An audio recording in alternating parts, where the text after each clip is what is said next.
I have this thing I do. Everybody thinks I'm short on the internet. I'm not short. I'm fat. And it's because I lean in like this to cover up my double chin. So I lean in and I go cheek to cheek with Ozzie and the hand placement from the slap. And it was a perfect storm.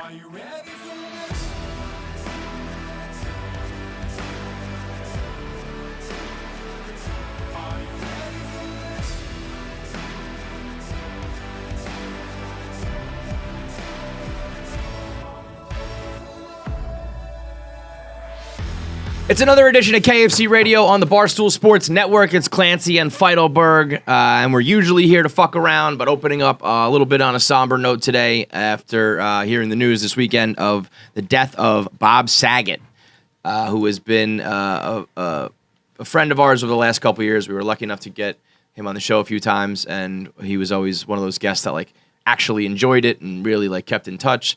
But also more importantly, or I guess less importantly, but more generally speaking about him, if you're like our age, he is, I think, the most familiar and memorable TV dad, actor, personality, like period. Yeah, I'd say like, there's nobody from our age group that wouldn't know who he is. Probably top one. Yeah, like think. Could you imagine top one dad thing? I mean, he was Full House. And then he was America's Funniest Home Videos, which people will never understand. I know it's still a TV show. You'll never fucking get it. Anyone young listening to the show, you'll never get how important it was. We got YouTube once a week. Yes. And Bob Saget hosted it. And it was awesome. It was like, and also, by the way, when they announced it, your parents let you say the F word in front of them. It was unbelievable. So you could subtract his name and you say the F word, and your parents just chuckled. It was the fucking best night ever. I'm just picturing you in your house. Dude, it wasn't even me. It was my little sister. She'd be the one who'd say, we'd all fucking die laughing. The whole Feidelberg clan. Here's Bob. And then she'd drop an F-bomb. And we'd be like, Ollie just don't get mad at me. Get mad at my sister. She's the one who said it. She's getting canceled. No, but America's Funniest Home Videos was, and still is, like, it's still on. And if you catch it, it's still like, you know, your favorite shit on Instagram, when you watch the Barstool Instagram, your favorite shit are still like the people slipping on ice, falling down the driveway, getting hit in the dick, and all that stuff. And Bob would do like play-by-play and commentary with like weird voices, and he would do like the girl voice for the mom and the dad voice for the dad, and tiny like high voice for a little squirrel, and all these things that was like at the time it was hilarious. And then they when they did the $100,000 winner or whatever. Remember that? Yeah. It had like a crystal like diamond was like the trophy. And I remember thinking like I don't think I realized that like you can get like a crystal thing. I was like, that must be like a huge diamond. Yeah, that must be worth $1 million. Outer space. Yeah. Right. And they had like the families come and like, so tell us what happened. It was like, well, little Steve like likes to run up the stairs fast, and this time he fell. But Bob was a Sunday night like staple, constant of that. Because as much as you're addicted to that, like John said, imagine if it was like you have 1 hour Sunday night to get all your laugh at people. That's hurt. It. That's all you get. A little taste. Yeah. A little taste once a week. It wasn't just fucking at your disposal whenever you wanted. Oh, let me pull this video up and show you. No, you saw it one time and you never saw it again. I really think that we should do like and I know the show is still on, but if you did that, and then crowned, these are the top 3 viral videos of the year. You kind of do a redemption thing where they come and talk. It was an amazing format. Bob was the OG of it, and then he also had the voice on How I Met Your Mother. But what's most interesting about Bob, and what I think makes it even more universal from when you're a kid till you're an adult, when you first learn, and maybe it was back then, maybe it was fucking today. When you first learned that Bob Saget had a very adult sense of humor, it was, at the time, probably the most mind-blown I'd ever been. It was puberty. That's when I first hit puberty. That's when I first became a man. Yeah. I don't know if that was pre or post actual puberty, but I really... It's like some people say your bar mitzvah, your confirmation. Some people say it's when you're 18. I can go to war, but I can't buy a beer in this country, sort of thing. No, it's have you? I think it was did you before. Find out that Since Bob my actual Saget- puberty was so late, I think it was before puberty. I became a man when it was like, Bob saying what now? Yeah, Bob makes jokes about fucking who? Yeah. What? And it like that. But I do think they should come with, and maybe I'm misremembering it, and maybe it's just something I've concocted in my head.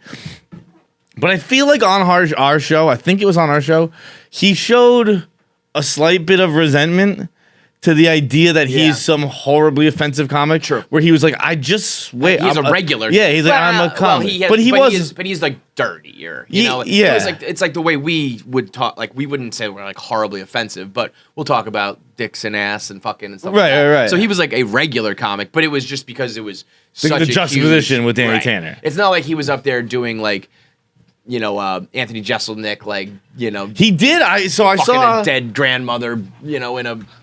I will admit that I don't have a extensive knowledge of Bob's stand-up, but someone retweeted last night like him doing a set on like the Rodney Dangerfield show. I don't even like Bob was young. By the way, shout out young Bob. Kind of a weapon, kind of Timothy Chalamet, kind of sup. Had the height, kind of sup. and it was like he was talking about marrying a 7-year-old. And it was like, he's like, I married my girlfriend for 7 years. Some people say she's pretty young, but I think she's great. And I was like, oh, all right. And like in the 70s, it looked like it. Maybe early 80s. Yeah. Like that was definitely like some, whoa, all right. Well, you know what it was to me? I don't think I learned about his stand-up comedy act until much later. But I think the moment for me was Half Baked. Yeah. I sucked dick for Coke, where I was like, that's Bob Saget saying that. But at that point, I was like, I didn't even know Coke was a dick-sucking drug till Bob. See, he taught us. Thank you, Bob. Prayers up. People sucking dick for Coke out there? I thought it was more, I can't believe, like, what a funny move by him and his agent and Chappelle and the creators of Half Baked. Let's go get Danny Tanner to say that, not like, oh, that's actually what he's really like. Yeah, you know yeah. what I mean? So I think that happened, and my mind was blown, thinking it was intentional, like. And then I think that's when people were like, no. Like, if you listen to his comedy and his other, like, his real sense of humor, it's all of that. And that's when I was like, holy shit. And then the entourage, like, small parts, the cameos and the recurring themes, recurring appearances. Like, so if you watched Entourage, which, like, everybody did, How I Met Your Mother, tons and tons and tons of people did. If you saw Half Baked, all that, you knew him as an adult. And from the 90s with Danny Tanner and America's Funniest Home Videos, like, there has not been, and because there are plenty of people who you knew as a TV dad, but then they don't have the longevity. Like, they kind of fell off. Or there are people who blew up now, and you find out that they had a bit role back in like the 80s or 90s, but it wasn't the It Show then. He's been in the game, under the spotlight, with something pretty majorly successful, being involved in that our entire lives.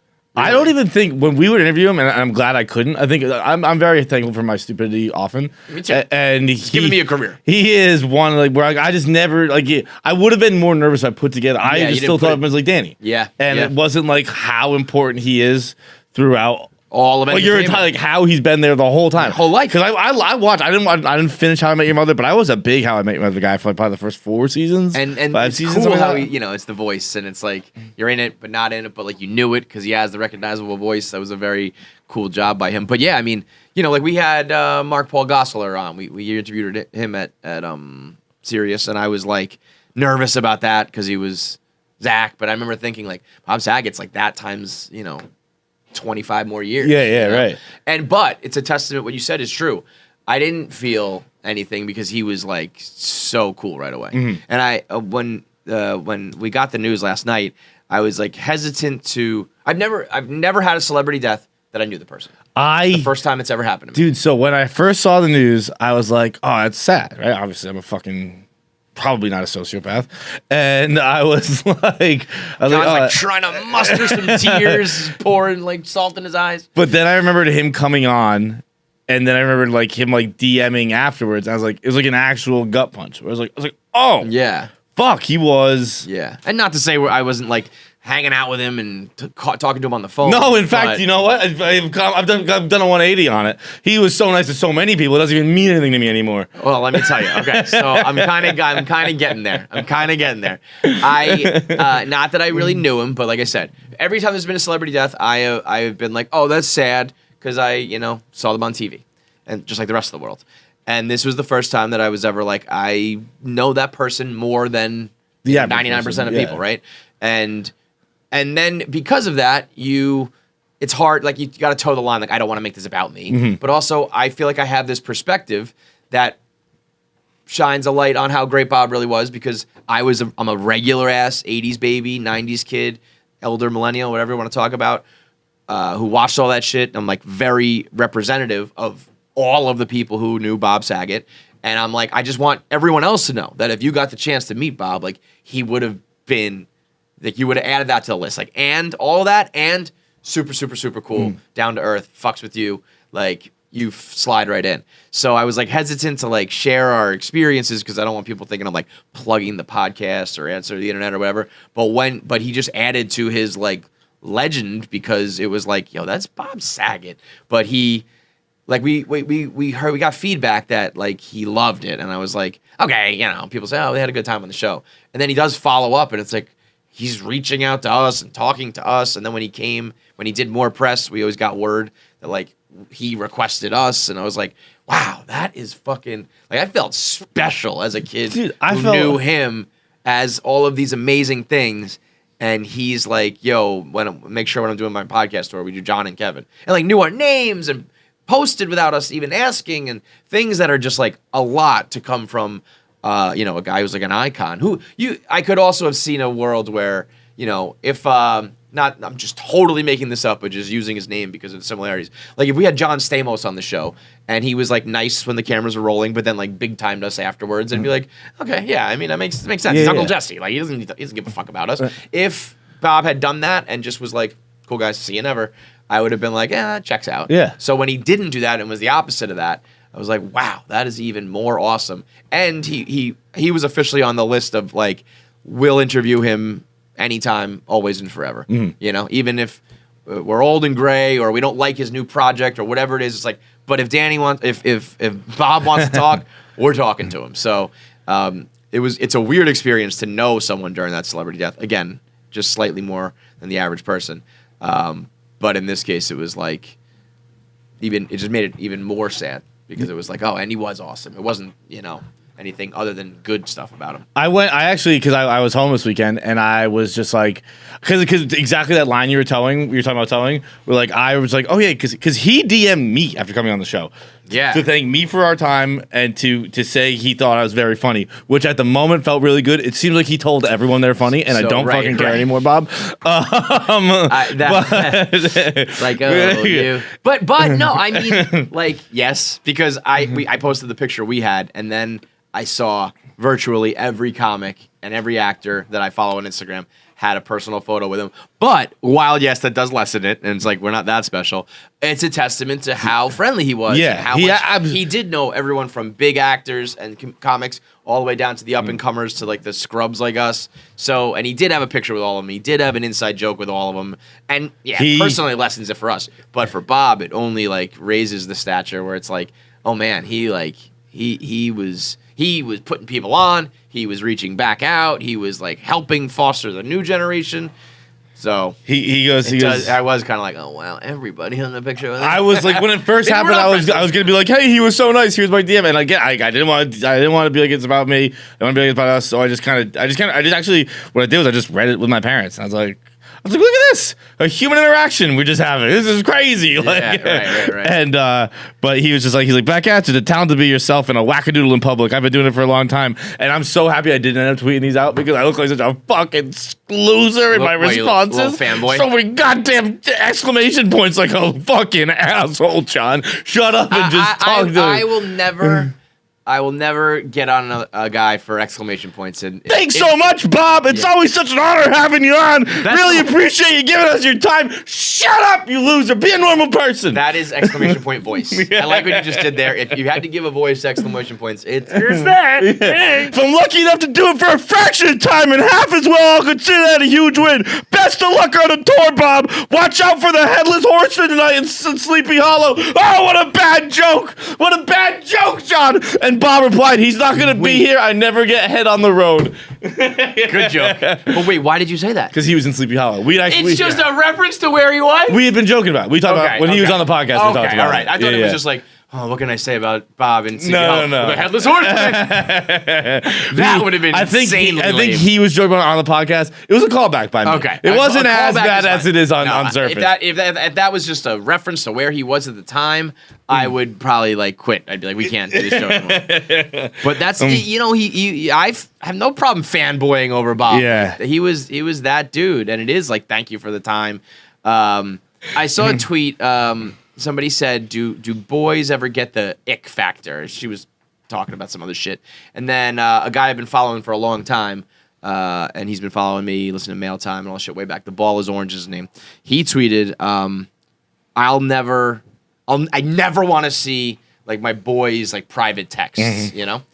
I'll get like the ick. And I get what he's talking about, but I think I go the total opposite direction. I will never have a problem, or I mean, I might make fun of you if it stumbles into it, but like, I have the self-awareness that we all got these texts. Yeah. Cutesy with a girl. I'm both. I don't want to see them, but if I do, I'm not going to harshly judge. No, I will never begrudge you for some schmoopy talk or exclamation points and like I remember. This is why, I don't text anymore. I'm fucking done. I saw you tweet the other day your notifications or whatever. Dude, $1.24 day average, and even that I was surprised by. What does that mean? How many notifications you get per day? You can check. People always hang on. Before we do that, like just rest in peace to Bob. He was great, and the real sad part of it all, like I mean, he left.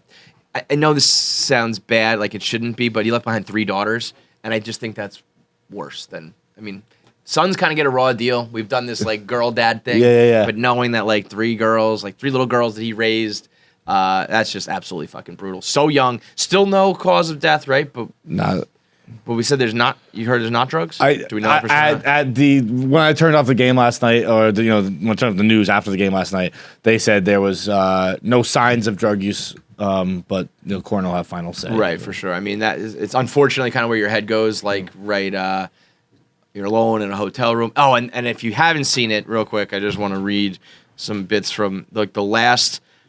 Instagram post, because when something like this happens and you do think it's maybe drugs or self-harm or whatever, and like you hope it's not, it does suck being a celebrity. Like you just assume that, and like that's just where your mind goes right away. I know, and then, but usually like if there's some signs, sometimes you hear of something like that, suicide or worse, and you're like, unfortunately, like that checks out. You know what I mean? Like when DMX died, it was kind of like, we knew where this was going, whatever.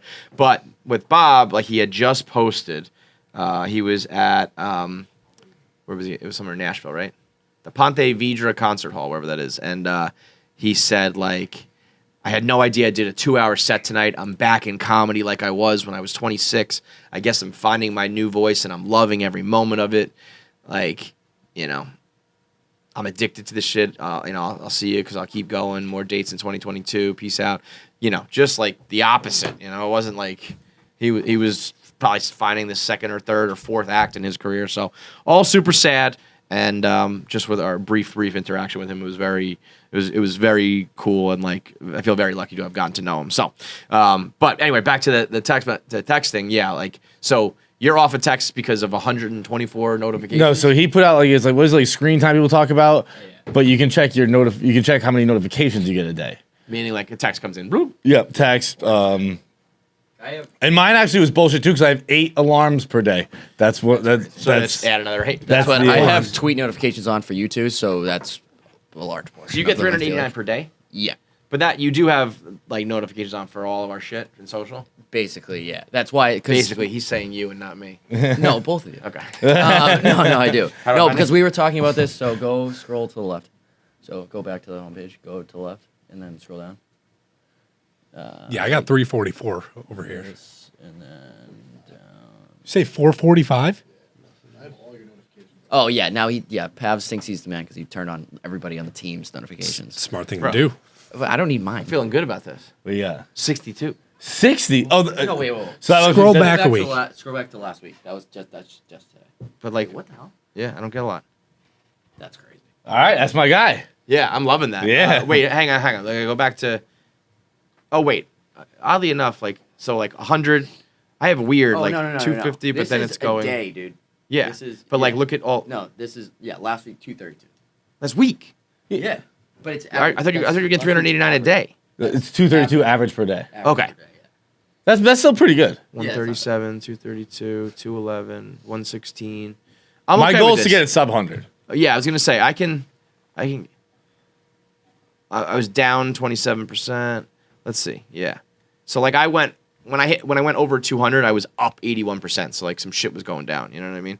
Something like special was happening. But I would love to get Sub on Hundy, that. that's where I want to live. I'm thinking I'm gonna like mute like everybody's text messages and then like. Please don't. I'll catch you when I catch you. That's what I do. Yeah. I don't mute But it is everyone's. super annoying. I have a lot of people's. So I can't do that. Because I look at my phone enough. Like at most, it'll be an hour. I look like at most it'll be an hour. It is crazy how urgent we have convinced ourselves the world is. Yeah, You know? it's not that Where important. I was telling these guys, weird thing that I picked up on this weekend. You know what is dead? Honking. Excuse me. Like I forgot to bring. I left Keegan's monkey stuffed animal at the house, at my grandma's house. Oh, honk. Get it? Honk. Okay. So. Okay. And Continue, my please. dad. Now it was funny because we were texting, but he texted me honk when you're there. Because ordinarily what you do now is you say like, "Hey, I'm outside. Come on out." But there used to be I'd pull up to the crib. You know that I'm coming. You know I'm going to be there within this like 5 or 10 minute range. Here, honk, honk. Oh, that's got to be Kevin. Let me go out there. No. You don't do that? Oh no. What is that? Some like Feidelberg thing we don't do in our That neighborhood? was something Polly beat your ass for. Really? Oh my god. So would you like park the car and get out and go to the door to pick somebody up? Yeah, my mom would be furious. If you came and honked in front of my house, I probably couldn't hang out with you anymore. I could see that being some Like it we was. don't do that in this neighborhood. She'd be like, "What am I, a fucking animal?" Like, Yeah. no, I'm not coming. Yeah. I called you. Like, come greet me at the door. That was not allowed in the Feidelberg Meet at house. the. I can understand call, but meet at the door. You want me to park? Well, there just the weren't car? phones. Yeah, I mean, I guess when we were but like 16, so, we had like phones. if you didn't have phones and I guess there's no. it is downright rude. A honk is rude. Why? Does hey, like I'm here, get the fuck. I don't know. It is, and maybe it's obvious. It's just because of I was How brought you're up, raised, taught. It was yeah. rude. I mean, I guess it depends on where you live too. Like in our little neighborhood, like I'm not gonna fucking go try to find some street parking to then walk to your fucking door and you know what I mean? Yeah, I'm outside the crib. Come on downstairs, you know. But Shay was like, "Why did you just honk?" And I was like, "To tell Grandpa to come out." And she was like, "How did he hear it?" And I was like, "Oh, well, it's loud enough that he could hear from the house." And she was like, "But how did he know it's our car?" And I was like, "Do you want this fucking monkey or not? Stop with the goddamn questions." But I realized how dead of a thing that is because you just text somebody, "Yo, come out, I'm here." But, the old like, "There's my ride, Mom. Like, see you later." For the rest of us, except for fucking Feidelbergs. But like everything is just so, like, yeah, he hasn't texted back in an hour. Whether you're talking about guys and girls flirting or you're talking about business or, like, hey, I need an answer. And it's like, I'll text them real quick. It's been 45 seconds. See, like, if it's something important like that, I just call you. Yeah. Because if it's like, I need an immediate answer, if I call you, you're probably like, all right, it's I'll check this. But if texts are inherently, it's like when Michael Scott's arguing with David Wallace, and he's talking about faxing something, and he's like, this is important. Michael goes, oh, well, then email it.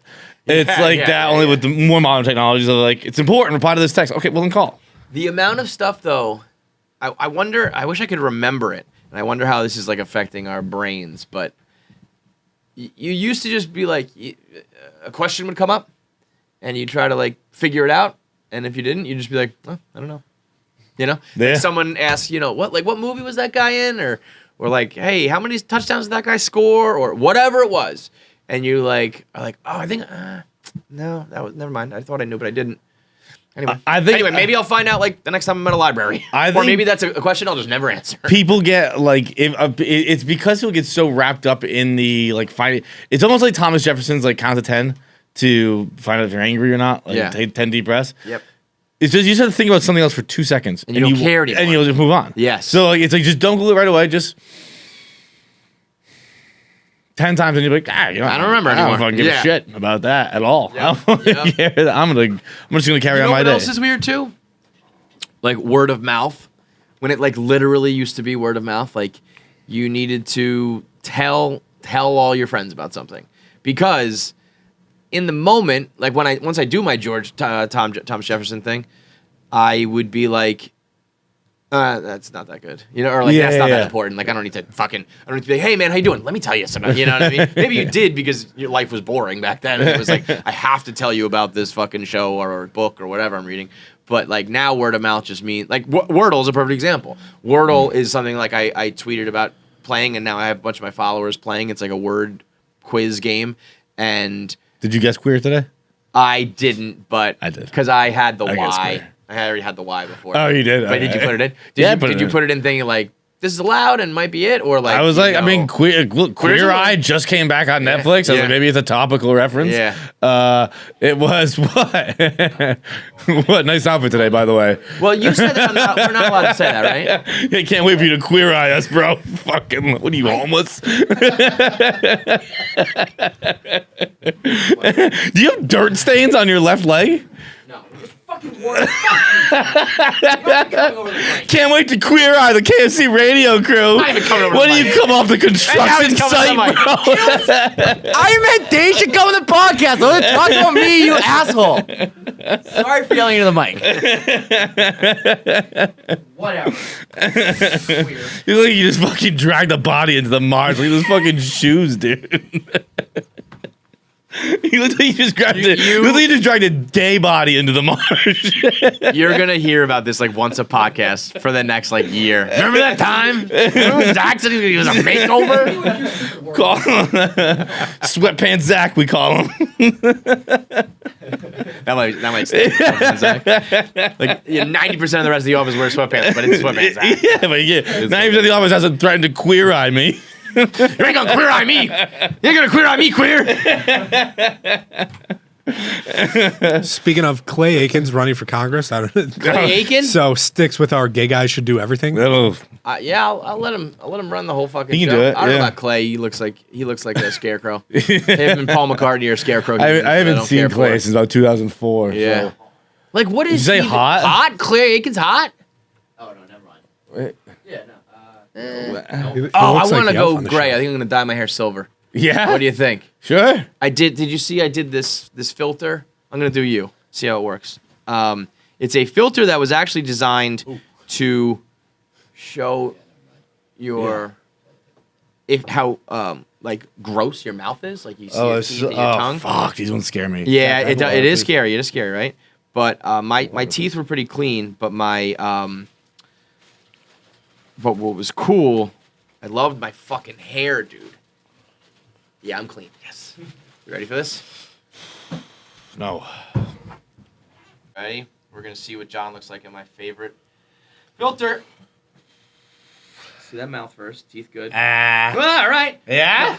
I mean, I love my silver hair. Oh, we used to like X-Men. Yeah, that's what I said. Yeah, this is dope. I was like, how do we become mutants, you know? What's up? Because you got a little darker with your, But I was like, I will dye my hair silver right fucking now. Yeah, it is. I have to make my skin blue somehow, but I will dye it silver immediately. We'll figure it out. I would love that look. Clay Aiken, what are these people doing that all of a sudden they think they can become volatile? I mean, I guess that's what happens in the world today, but, it's just like, well, I've kind of been in the spotlight for a little bit. Maybe people can. Has he, though? No, that's what I mean. We'll go back up. What's his platform? Spotlight. Oh. I think it'll happen. It's a second run? He already ran? I mean, then it definitely can't happen because we didn't even fucking know it happened, dude. All right, let's get into the rest of our episode today. It's brought to you by Whistle Pig. Maybe we pour one out for Bob. You want to do a little? Sure, why not? We'll pour one out of the good stuff for Bob. We got our Whistle Pig 6-year here. I like this. This is nice. It's a nice way to start a Monday. Sure, right? Why not? In honor of Bob. Yeah, sure. Now, this is the straight rye. Cheers to Bob. Cheers. Our friend. But what's Wait, real you important? shooting it? Oh yeah, sorry. So that's the rye whiskey, but the piggybacks are what's really to note here, because the seltzer revolution has been upon us the past couple of years, and the whiskey drinkers have just kind of been left out of that whole thing. Yep. And it's not something downright rude. And but you know what? It's not something that I would bet most whiskey drinkers, if you're pouring a few fingers of your piggyback rye at night, you're not even thinking like, oh man, I wish I could have some of these seltzers. I look down my nose at all of exactly. Yeah, right? Yeah, it's cute, guys. Yes. And I remember even thinking when I first heard about this and I saw some of the mints, we have some of the flavors. We have the session citrus mint and the fresh ginger lime. I was kind of like, I don't know about this. And like, I don't think we need it, you know? And then I had some and I was like, oh mama, I don't know about need, but I certainly want, because this is now taking a high class whiskey cocktail and toss it in a can for you on the go. It is. And that, it's my friends, legitimately, is delicious and convenient. If you know anything about whiskey, take it from me. I know too much about whiskey. Doctors would argue. And Whistle Pig is, it's crazy that Whistle Pig advertised with us. Yeah. It's fucking unbelievable. And we have on record, I believe, my first sip of a fresh ginger lime piggyback. I believe it was on the 24-hour live stream, and I was downright shocked. Yep. I was like, holy shit. It's as genuine an ad as you can have. I'm like, whoa, this is fucking awesome, actually. This is my first time having the session mint. Session. That one's really good. Is it? Yeah. Yeah. You get a whack? Yeah, it's almost like almost like a shandy beer, but with some whiskey, right? That is unbelievable.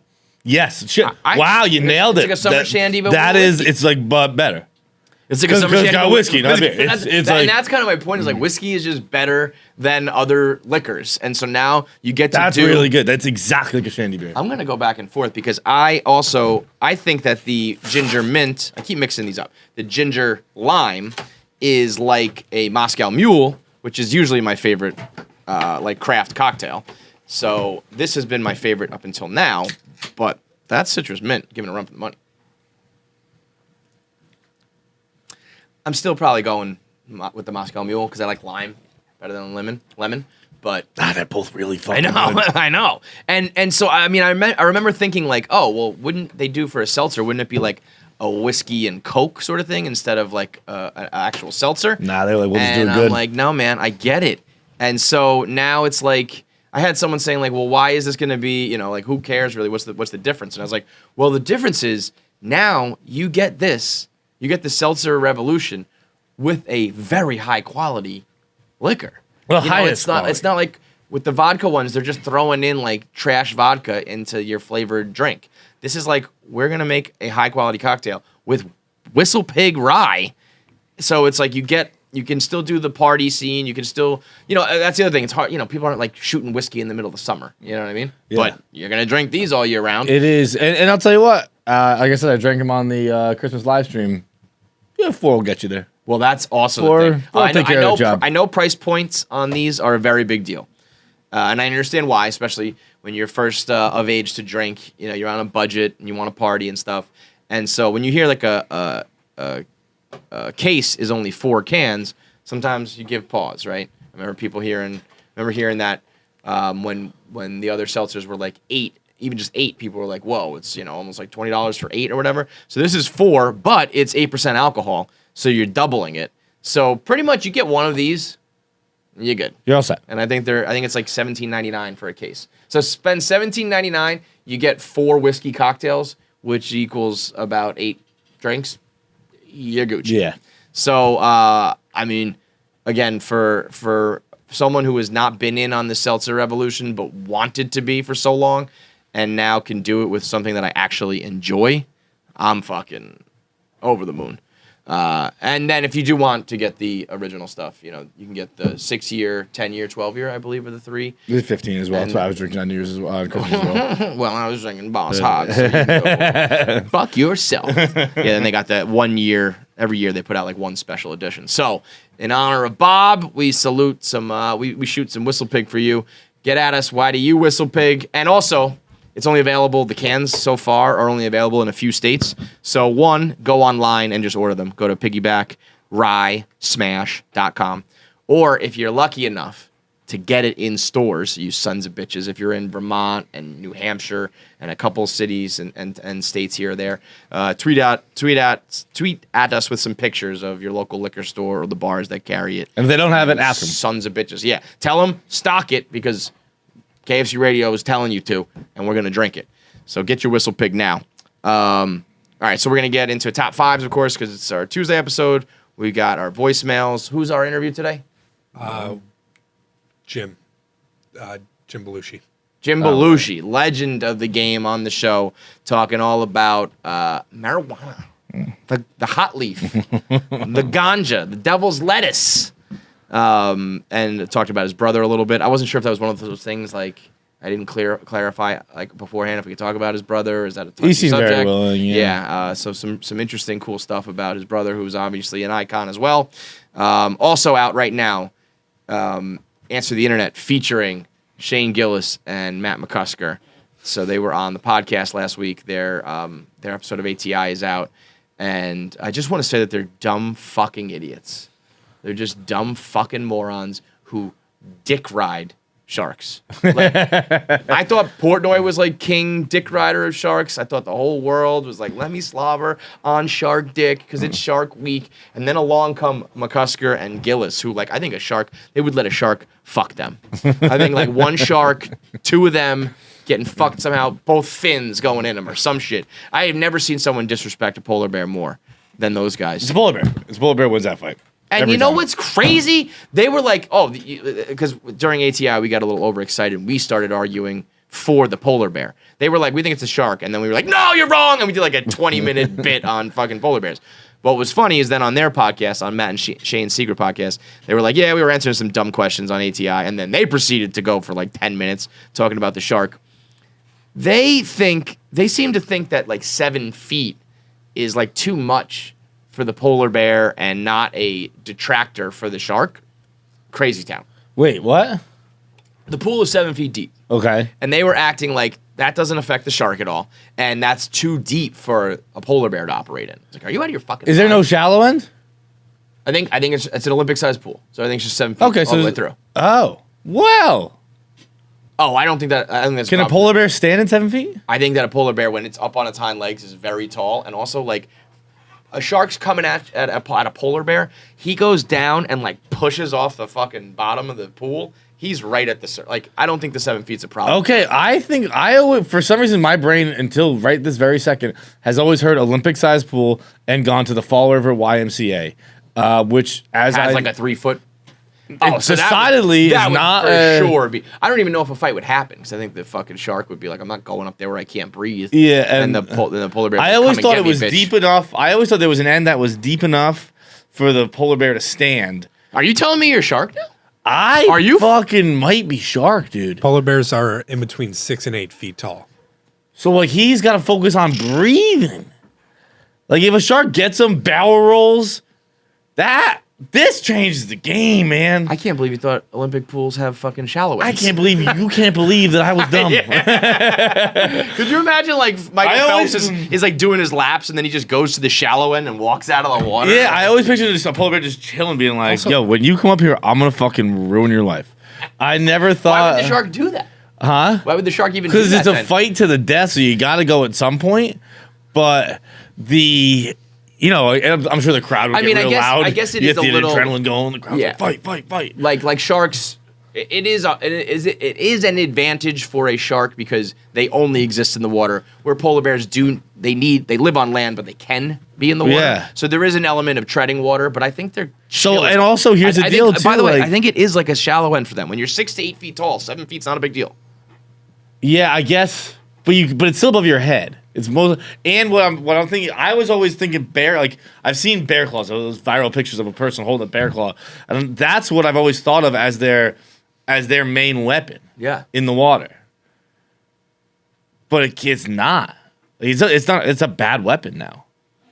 Because I'm thinking of it coming down and like again, like it's up. He's in waist deep water and he's just slashing.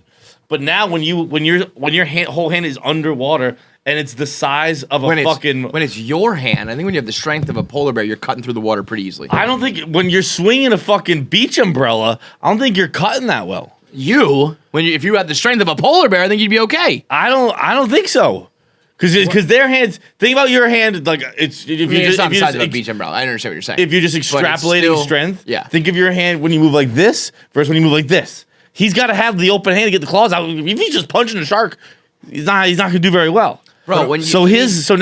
I can't believe you're flipping on the shark. The shark has. They tell fucking humans just bop him in the nose. Yeah. If a polar bear has his paws and come at me, shark, and it's just done. That's like the shark has one weapon, mouth. That's it. Yeah, but the polar bear. The only thing I don't know is I all these years I've never really researched just how strong the skin of a shark is, but like I'm pretty sure he can get in there. I mean, a polar bear gets in a fucking shark's gills. Whoosh, yeah, you get one shot. Time's over. Yeah, head's time's gone. Over. I also think it's a Death Star button. I also think that a polar bear can take a bite from a shark as long as it's not like a lethal spot, and then then he has it. Then it's like, okay, you're biting my leg, but I'm reaching in your gills and ripping your whole fucking head off. But here's the deal too. Where are the sharks got that gill spot for sure? No doubt, that's a kill zone. But apparently also their nose. But the nose is an ouchie zone, not a kill zone. And the so is the eye. Eye also ouchie. And sharks have it's weird because they're a predator, but don't they kind of have side eyes? They can see ahead? Or no? I always thought it was predators have straight vision and prey animals have the side vision. But I feel like sharks have the side, and it's like, can you even fucking see me, shark? That's how you sound right there, too. You sound very marine Come back to the right side. No, I'm not going to come back. Because also, there's so many vital organs available for the shark. We're talking about the gills. Yeah. Throat. Right there, right? That's it. Not that's it. You take a bite out of a polar bear's stomach. He's got those ribs. Peace, see you later. I think okay, I'm a shark. I'm a shark. You don't. What about the polar bear's feet though? They're just like his hands. He's got 4 he gets him up fucking high. claws, he could get his leg into like the shark's stomach and just shred. What's he training MMA? He with Rogan? He's a fucking vicious animal. Yeah, Rogan's feel trying like to be a polar bear. But here's the deal too. Fucking bears, polar bears play a tomato can schedule. They're an AFC East team. They're fighting seals all the time. So are sharks. There's tons and tons of predators in the ocean. The bears are kings of the castle. Who's preying upon a shark? Orca whales. It's like it. For instance, no. It. How about Japanese fishermen? Well, humans are fucking everybody up, bro. Yeah, that's what sharks are dealing with on a daily basis. The polar bears just run Antarctica. They fight a penguin here and there. Polar bears are starving to death, bro. They're getting their ass kicked by climate change. Okay, so they don't even have land anymore, so I'll tell you what's going to happen. They're going to get even sharper in the water. They're like those poor walruses. I think the suicidal walruses. Have you heard about the suicidal walruses? I've seen the suicidal walruses. Suicidal walruses is one of the more...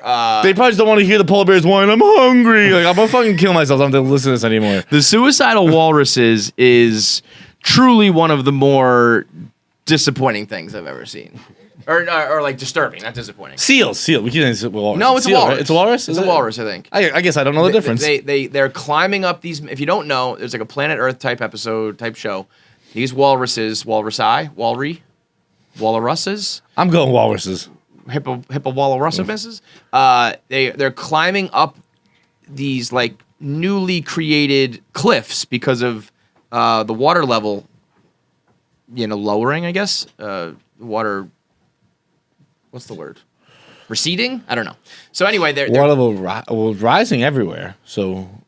Yeah, I don't know what in these ones, but I guess they're rising because the ice caps are melting, which is fucking up their whole shit, right? Above our pay grade. Yes. So but these walruses are like going up there to find food. These, I say it with all the love of my heart, but these dumb fucking fat walruses just go up there and have no way to get back down.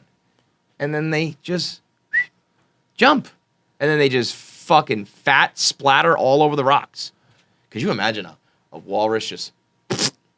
That's like throwing a watermelon on the and the way they do it on the Planet Earth show is like they're showing them crawl, and you can see them like wiggling, and you know they're truly a fish out of water type situation. You can tell they're like very out of their element, and they're like getting closer to the edge, and I think they're looking, and then the camera cuts back to the humans who are like watching, and they're like, oh no, it's real bad. Like you just watched this, blah. So those walruses are dumb. But I just can't believe you bailed on... I did. I mean, if you want to hold this fight at the Fall River YMCA, I think I'm going to come back to the polar bear side. But it turns out I've been lied to my whole life that it's not an Olympic-sized pool. I think a lot of people think that. I think a lot of people don't know how big an Olympic-sized pool is at all. Yeah. No, I have no idea what an Olympic-sized pool is. That's why I can't wait for Jackie and Pavs to get up in there. Who would win in a fight? Jackie and Pavs in an Olympic-sized pool, and we'll give Jackie a prison toothpick shank. Toothpick shank, toothbrush. Toothbrush, sorry. Toothbrush shank. Wait, why are we fighting in the pool? Why Talk not? to the mic. Sorry. Well, because you are our puppets and we use you for entertainment. Because, I'll tell you why. Because you guys throw each other under the bus so often that this will come to a head and there will be blood. I don't know if this is a chair situation or what, but just by what I'm looking at, I'm going huge. with Pabs on this one. He looks like he's 9 feet taller than her. That's usually because Jackie sits like Stephen Hawking. Yeah. Jackie sits like this on her computer. I guess she doesn't usually have a mic, but she'll be like... There was one time. No, I took a picture because I was gonna tweet it out and be like, Jackie is gotta be so wildly uncomfortable when she sits there like that. Like, is your butt on the chair or is like... Microphone's not even plugged in, guys. Oh. What's going on? Luckily, you didn't say anything of interest. Is I'm your butt editing- even on the chair when you do this? What? Is your ass on the chair? I feel like my back is like I'm on the a chair when I do stool. this. Oh, is that? When you sit on this chair and you sit like Stephen Hawking, is your I sit ass like on the Stephen chair? Hawking, yes. Because, well, sometimes no, but because I edit you guys for hours a day, and I'm sitting there, and obviously it's How gonna, small can this violin get? Just saying. It's because I work hard. But why do you sit like an asshole? I don't know. What was the question? Can you repeat the question? Much more important. Who would win in a fight in an to the Olympic death? pool? Yeah. You or Pals, you get a knife. But not a real knife. Jackie in this. Can you You hit have her? to fight her to the death. Yeah. I mean, you're gonna be an asshole if you hit me, though. Yeah, well, Well, you're gonna drown her. I think you're in not this, gonna hit her to death. You're gonna drown. in her. this one is one of those scenarios where I think This people guy, would forgive you. he was ready to just beat her till she was dead. I mean, yeah. What a savage. Just like Jesus Christ. you win. You're He's also just sitting scared there, of the bah, water, like a polar like- bear, just bashing her. What'd you say? You're also scared of the water. Like, I'll just drown you. Wait, that's a huge X factor. I forgot. Yeah, he yeah. doesn't know how to swim. That's why we were doing all this. Yeah. So he is gonna drown You're quicker gonna than get she like is. flashbacks, like as soon as yeah. Jackie's just gonna tread water. Jackie just be yelling out things like 3 years old, Long Island, Yeah. summer Trigger that 99. All you gotta do is Marco Polo, and all of a sudden Pat's like. Blah, blah, blah, blah, blah, blah, blah, blah. Yeah. When's the triathlon again? When's I the think date? I think we You what? You what? I think You what? I remember you guys saying no, you guys don't have to do that anymore. I think you're misremembering. I did my my benchmark thing, so you got to do yours now. This is a little bit different. Yours Yeah, was this just is talking different. to a mic for an Yeah. hour. This is like, Well, Yeah. you know, you get to host the show. You can make the rules. Until then, get in the fucking pool. Big weekend for Jackie. She got drugs. You got drugs? No, Well, I didn't get drugs. I turned Well, them she down. was Yeah. she was offered drugs by someone who was going to say, and then I actually, AKA he a might drug have dealer. been asking for drugs. I don't know for sure, but he was going in the line. Asking usually means they're offering. He was. Well, no, he hang was on. going down. He might be saying like, does anybody have coke? I was But, in the like, line like waiting for whatever, and he goes, cocaine, cocaine, cocaine. And I thought that he was selling cocaine. Very subtle. Yeah, no, he was selling. That was, yeah. That's You like thought, tickets, right? yeah, tickets. And Were you so- waiting online for the bathroom or something? No, it was just like waiting to get in the bar. Oh, waiting to get in. Were you? I can't believe you didn't flex and you weren't like, Bean Girl, let me in.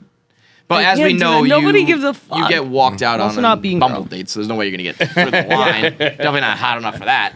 So a drug dealer offered to sell you drugs, but technically that's a step in the right direction for your New Year's It's good resolution. So enough. congratulations. Thank you very much. Any fights this weekend?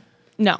But next weekend, I'll work on We it. gotta get like the crazy coming out. By the way, speaking of crazy, Julia Fox, Yeah. that bitch crazy. Yeah, like how where everyone's surprised. Wow, this is nuts. She's crazy. Oh, the former dominatrix is She was drinking milk from a cow's udder. really. Oh, her and Kanye are gonna be awesome. I'm very excited for that. I think. Did you see how she wrote that blog though? What? She blogged on some website their whole date. That made me start to think that this is a publicity stunt. That this is Kanye is desperate to get back with Kim. Needs a girl who's like hot enough, bad enough, and crazy enough to get on Kim's radar. So I think he says, "Yo, girl, listen, I'm gonna take you out. I need you to make Kim jealous." And she's like happy to do it because she's like, "Okay, cool, but we're gonna be very public about this." And I looked on my Spotify today. Her podcast is like featured now. So I think that this is like, you put me on, help me out. I will hopefully, get Kim. Also, Kim Kim's Kardashian way is above this. far smarter than that. Yeah. Sure, but there's something very primal just about like, that's my man, and this crazy sex bomb chick with a fat ass is now the one he's taking home at night. I don't care who you are, how rich you are, whatever. There are some things biologically that just play. Yeah. There's no way Kim hears that and is completely That's the guy poo-pooing it. who we IVF got pregnant. That's the guy who another chick carried our kid for me and handed to us at the same time.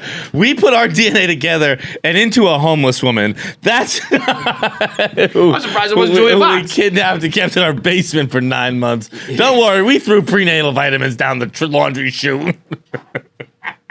Yeah, I think that this whole thing's set up. I'm also out on her being like, I don't think she's like, not that I ever really thought this, like a girl like I want to hang out with, but she's a girl that, it's almost like, you hear these things and it makes you want to fuck her more. It's like, oh, you are out of this world wacky. Yeah. You know what I mean? Did you see the TikTok of she's describing in that blog, she's describing the date being like, Kanye made me do a full photo shoot in front of everybody. Did you see the video I of didn't see it? the video, somebody like reciting it. No. It's her. Someone took a video of the photo shoot. No one is paying attention. No. one. Oh, yes, I did see that. People just walking by. Yeah. I did see it because somebody put crickets in the background. Yeah. I mean, there's no doubt that some people probably were looking just like, Be like, what the fuck is what's happening? going on? Yeah. But I don't think it was like, stop the presses. This girl is so striking, and there's Kanye West and all this other shit. But yeah, she's trashy hot, and that's a fucking big time publicity stunt. But hey, everybody wins.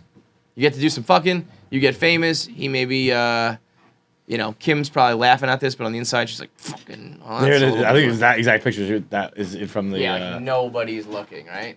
But was Kanye there at the time? Love the whale tail, by the way. Yeah, it's Kanye in the background. That's him? Yeah. So Kanye's not even taking the picture. How's Kanye making her take a photo shoot? Kanye's not the photographer. Well, he hired somebody. Because look, they're making out there. They're like laying on the floor. That's what's weirdest, by the way.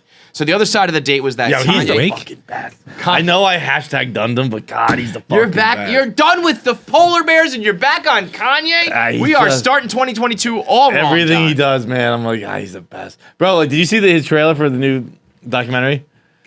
Like, No. it's like him, like This some is the people one just. they've been hyping up for like a long time now. He's been making it for like 27 years over that. It's on Netflix, February right. 12th or whatever. Right. It's called Genius, but spelled how it would be pronounced. You know how they do that in the dictionary. Yeah. I don't even know how it works, but it's JEN-YUS or some shit like that. Yeah. Like genius, yeah. and it's just like it opens with like him fighting with someone, and not aren't fighting like a buddy busting balls. Yeah. And it's like he's mad because he said I'm not a genius yet. He said and like or no, the guy goes, but what have you done to be a genius? And kind of like slowly smiles at the camera. And like he's like a kid, like he's so young, and just like when you're that crazy and that like nuts for that long, I don't know. I respect it. Man. It's fucking Gotta cool. be a weird asshole long enough. And John, Yeah, John's it's in. cool. I think How it's good cool. of a banana did I just draw right there? It's a really great banana. That's a really fucking good banana. I'll never draw a banana better than that my whole life. And I was just sitting here. I was like, I'm going to draw a banana. And it came out perfect. It's my day, man. I'm going to play the lotto today. We got John's notebook first. Then we got to do, it's Barstool Sports. I don't know if you've heard that before, but Jacqed Up week 19, 17, 18 is going to be one for the books. It was arguably the most erratic, chaotic, exciting final week of the season of all time, and there's not anyone better on the planet Earth to break down all that happened in what is truly one of the most complex and confusing playoff situations the NFL has ever seen. I still know who the Patriots are playing. I honestly, I can't think of a better person in the world to break it down than Jackie Nichols. So I didn't even. So you know what? You got some time. You got some time. We're gonna do John's notebook first. New merch. Jacqed Up is in. So you know what? How about this? If you like nail Jacqed Up this week, I will push your merch like hard on my Instagram. You'll get like a post, a story, and a few tweets if you nail Jacqed Up. That's so much more pressure. So don't worry. Like the fate of your potential merch career here at Barstool depends on Jacqed Up this week. But first, Crazy Ass John's notebook. Yeah. John's notebook. The guy, the body and the brain attached to those knees. Whew. We are in the presence of greatness. Gotta do one today. I haven't done it yet. Is brought to you by Allbirds. You want to talk about greatness? Like John, you're just a few dozen $1 billion short of being one of this generation's geniuses. You know, that's all you're lacking. Is the billions of dollars. Probably. Like you would be like, I think most of our geniuses are poor, Kevin.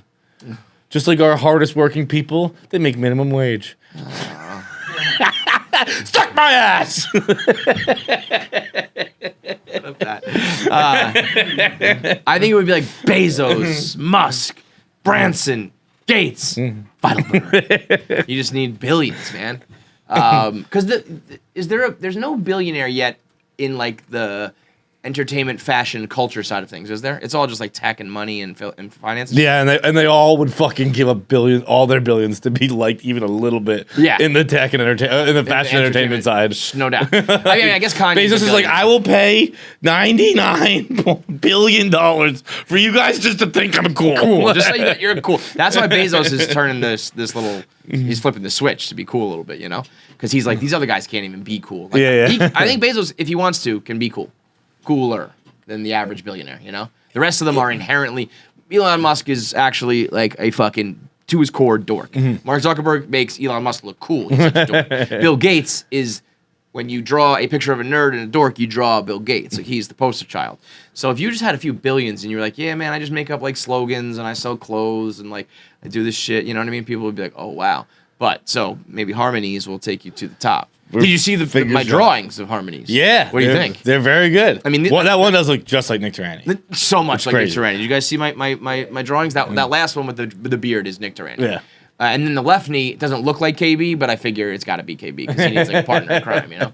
But it's the sign of true greatness and the sign of innovation and the sign of creativity and coming up with filling a void in the market. All of these things, just like Allbirds. Allbirds saw what the sneaker world needed, because I talked to a little bit about it with who on the show? We talked about sneakers recently. Is that interview out yet? That was with fucking Eagle Wit. Eagle Wit, yeah, which came out. So me and because he's on Foot Locker. Right, me and Eagle Wit were talking about sneakers a little bit, and I was saying, I know it's weird to be like 30-something and wear high-top Jordans, but I don't want to wear like boat shoes and loafers either. So you're kind of stuck in the middle as you hit a certain age in a certain demo. And that's where Allbirds comes in with some solutions that are like, these are still sneakers, but they're not like flashy and gaudy for like the kids.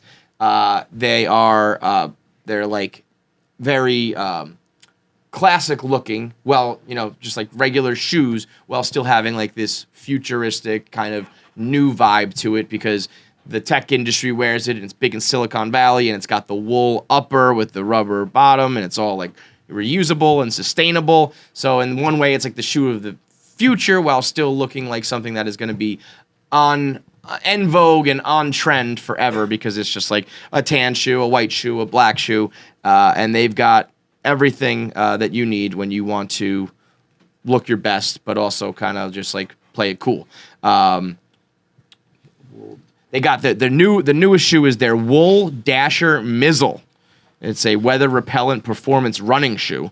So if you're out here and you are a runner, you can wear your Allbirds, and it's designed to run when you're in the snow and it's wet and it's cold and the snow's out there. So they got running shoes that can handle that winter weather now, along with everything else in their repertoire. You go to allbirds.com, ALLBIRDS. Check out the Wool Dasher Mizzles, or discover the perfect pair for you at allbirds.com. Hit me with that book, bro. Okay. Let's see. First of all, I am boy my all over the place today. You should sell those. Huh? You should sell those. Oh yeah, that's like exactly how it looks. Yeah. With like a, whatever you want to put on the front. Continue. The little all over the place this weekend. You don't say. But stunned. So here's the deal.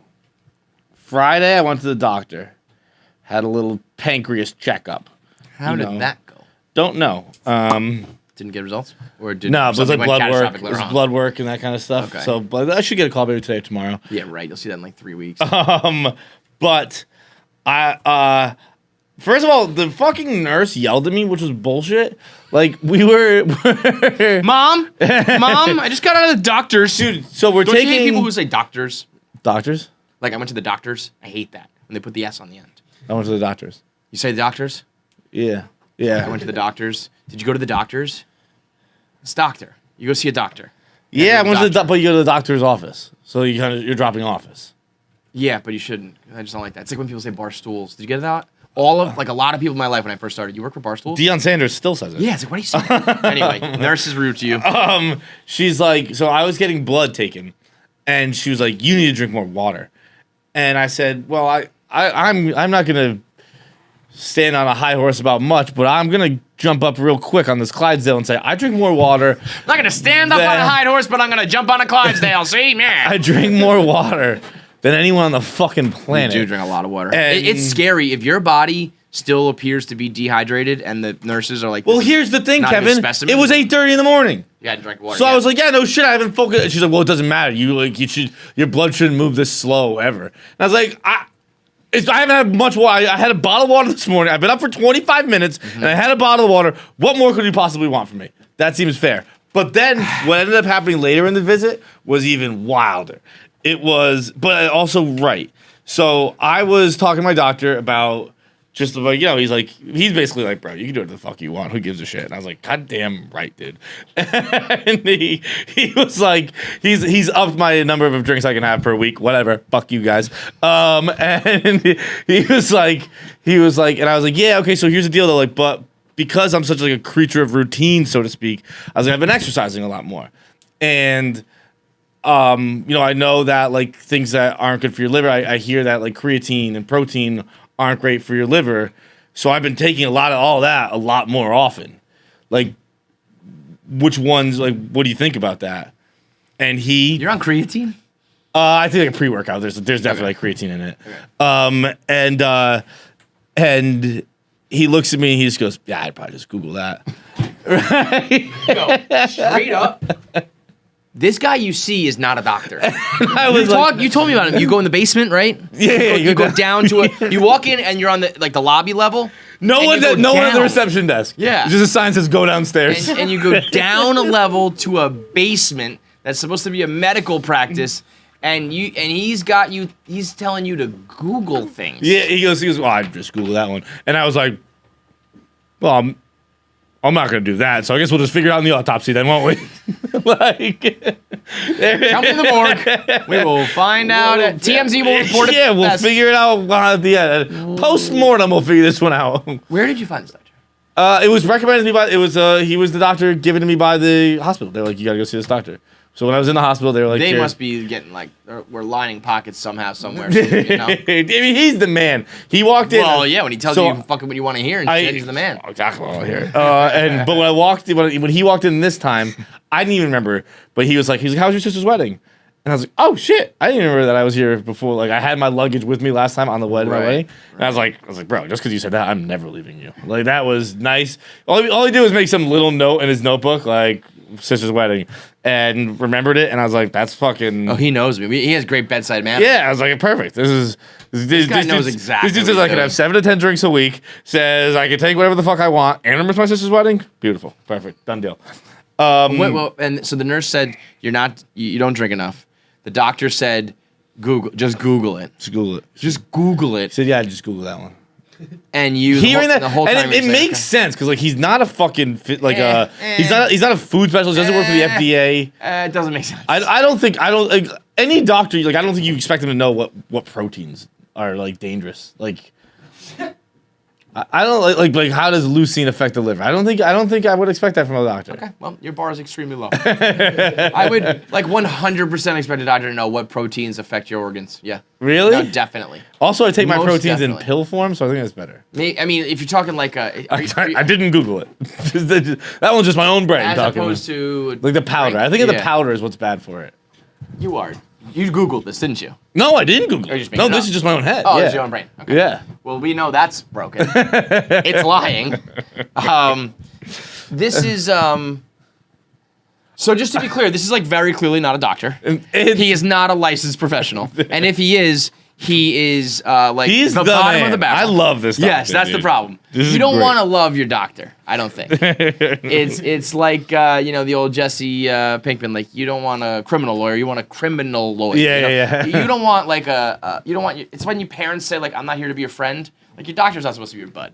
Your friends are the ones who say, yeah, I have another. Your doctor's the one who said, don't do this. It's bad for your body. And also your friends are the ones who say like, yo, does anybody know like, can I do this? Is that? And they're like, I don't fucking know. That's what your friends say, not the doctor. I think I learned this during my 80 years of fucking training. Well, I think this dude's younger than me. And I kind of understand. I do kind of understand if you ask like a deep workout question of like, you were like a bodybuilder and you were like, how can I build my muscle up like the best way, blah, blah, blah. I could see him. First of all, they should never just say, just Google it. Yeah. But I could see them saying like, oh. He was so good. Like he was leaning up like 1 foot on the wall. Like, I don't know, just Google it. He was doing the Jackie. Just, how much longer is this dude? Gangster, dude. I mean, this guy's not a doctor. Okay. My second one, I have a couple of very niche things. Well, not a couple. One particularly niche thing. You don't say. Something's happening at restaurants right now. Okay, they're using plates that are grainier than usual. It's a popular plate that's very grainy. It's a textured plate and bowl, and you can hear it. It's the utensil scratching and scraping on it every time you take a bite of anything, and it is nuts. It's almost like an Aztec. It's like an Aztec clay bowl that all restaurants are using now, and fuck all of you. That's all I got to say on that one. Can you next time you go? You'll know if anyone's had one. They know what I'm talking about right now. It's a popular plate in the service industry, and I'm gonna start shattering them. Okay, next time you go to one of these restaurants, take a picture for me. Okay. Any of these ringing a bell? Yeah, all of them. All of them. They're like a clay. Oh, okay. Now I know what you're saying. You know exactly. If you know what I'm talking about, you know what I'm talking about. I want to say definitely at like Mexican restaurants. Right? Oh, for sure. Mexican restaurants have been leading the chart, where it's made out of like terracotta or some shit, right? Yep, exactly. Yeah, now they're all doing it. But what it's happening, it's expanding. I was at a seafood restaurant with the spots. Yeah. With the spots. Yeah, you know what a Churchill stone cast plate. Everyone's nodding their head. You know exactly ceramic, what I mean. peppercorn. Enough of these plates. But look. So look at the red one. That one looks shiny and smooth. That one as a plate, as a fucking eating. What do you call it? Eating surface should be. Because it's totally different. Sorry, I thought it was just like different colors. Those are the ones you should be using. Melamine. Melamine's where it's at. Or just like good old fashioned regular fucking ceramic, dude. I don't know about melamine, but that was just a word I read on screen. I see it too. Yeah, a melamine dinner plate. Can you Google melamine real quick and just tell me what that means? I don't even care if it's poison. Yeah, that sounds fine. like something like I'll eat off poison, so I don't have to melanin, and melamine. Scrape my fucking organic base. It's fucking nonsense. All right, next one. There's something happening at restaurants. Next one. Something awesome happened to me yesterday. Well, that's a change. So I went to my parents' house, and I was out in the country, you know, and I was going to meet them for brunch, and I stopped on the way to get a protein shake. In fact, for the workout I was going to do after brunch. Sure. And I also got some train snacks. I got a protein bar and beef jerky. Because I put them in my little purse. Protein. Brought them on the train this morning. Sure. So I'm going in to, I didn't have a ton of clothes when I went home. And I'm going into like a little roadside gas station. Got a Carhartt jacket on. Got corduroys on. Yep. Tons of fabric. Get all three of my things. And the guy we'll call it a mobile. The guy at the mobile says, just protein on the coffee break today, huh? And I walked out. My brain was like, the costume has tricked him, master! Because the Carhartt and the corduroy, that motherfucker thought I was on a coffee break. That dude thought I was working on a Sunday. Yeah. The most blue-collar thing that Carhartt jacket has seen was the regional train to Providence. That's fucking it, dude. Yeah, that guy thought you were for sure working overtime shifts on the job with the sledgehammer, just fucking moving rocks and shit. Walked out. I was like, that dude thinks you're a man. Yeah. I was on my way to eat fucking eggs Benedict and lobster with extra hollandaise sauce, and I was like, that dude thinks I'm fucking cutting down trees. Dude, you know when they say like dress for the job you want or whatever it is? Yeah, right? yeah. Like dress for the man you're trying to trick the world into thinking you are. Yeah. You know, you wanna dress the part, put on some Carhartt and some velour. It's like Billy Football at the fucking urinal. Guy looked like he fucking fought overseas. You look like you're working the fields or you were laying train tracks or something. And then you got Shane Gillis who wears the same fucking Patagonia t-shirt every day on stage. Everybody's wearing what they wear. Dude, he called it like coffee break. It was 11 a.m. I'd woken up 20 minutes beforehand, and that was all I did all day. And then I went home after brunch and napped. You went to brunch, and then you went home and like did like a face mask. And like, you know, I gotta get my pedicure. Oh wait, did I forget that in my purse? Let me see. I was taking the protein to put in the literal my purse. John walks around now. I don't know if I said it on the show. He came in the office, the studio the other day. He goes, he's looking around. He goes, have you guys seen my purse anywhere? Dead ass honest, serious, not a joke, nothing about it. And then that, you know what the problem is Carhartt. Their shirts, their jackets are too big. He can't get his purse over his shoulder. It's hard to get it up. So you gotta like slide it all the way up, and then you ever think about how much like the people in the rest of the country think that we are fucking pussies, man? Oh, bro, how about this? So I was coming up. Do you want to talk about the exact opposite of what happened? Coming up the elevator just today, and I went up with two men. Like they did construction, like actually, they had paint. Like you walked alongside them. They had paint on them. We were in the elevator together. Okay. And they like paint on them and hard hats and all that stuff. Sure. And they held the elevator for me so I could get in with my purse. I kind of had to while in, and then I had the unfortunate reality of hitting my floor first, which was 2. So I was going up a single floor, ruining their time. And they went to 22, which was the very top one. So. Because they were like, you know, operating a crane up there. Yeah. Building another skyscraper for America. They were probably doing that lunch thing. They have lunch on the I-beams up there. Yeah. Floating above the world. But like, I know that. I am at no point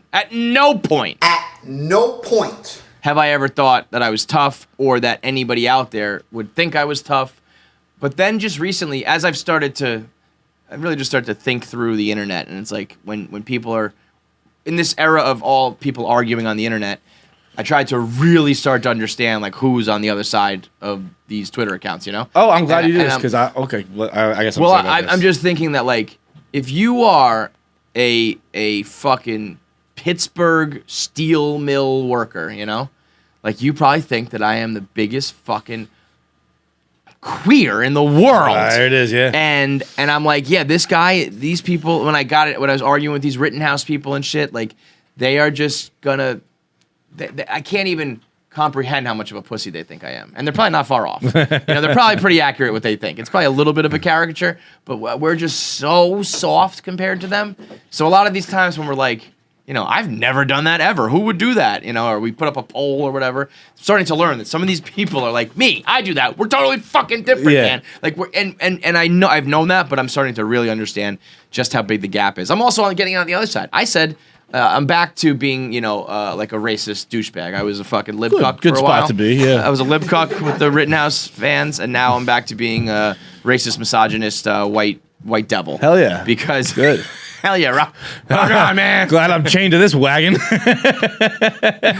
Because I said I think that the reboot series of The Fresh Prince looks awful. Have you seen it? I have not, no. It is. I'm sure it does. It looks like, but maybe not. I don't know. You check it because I saw a lot of people be like, I think this looks great. It's dead serious. It's not funny, and it's almost like I have a big problem with shows like Gossip Girl and shit, where like a 15-year-old is like has all the power in the world. You know what I mean? Like Carlton is like this fucking conniving badass lacrosse player who like runs Bel Air because he's so like, I don't know. In this? In this, yeah. Look, it's very serious. It's like supposed to be like cool and serious, and obviously we can't play this, but I want you to see 3 it. minutes is also way too long. It's way too long. It's a series, so there's a lot to show. But like, I think that's supposed to be jazz, and he's like, yo, this town, it'll change you, man. And Will's like, yeah, and he's like, don't let that happen. I don't think it looks. I think it's not for me. I think it looks like Riverdale-esque. I was gonna say like more of like a Lifetime series, like this insanely overly dramatic, like. But I actually like that top. better than just trying to recreate exactly what happened. I guess I would agree with that, but I just don't think any of it is good. But I'm now the white devil because this is about the black struggle, and I don't know that. And I was like, I just think the show looks stupid, guys. It's not that. It's. I mean, that's just social media. You can't really say like I don't like this. But it's.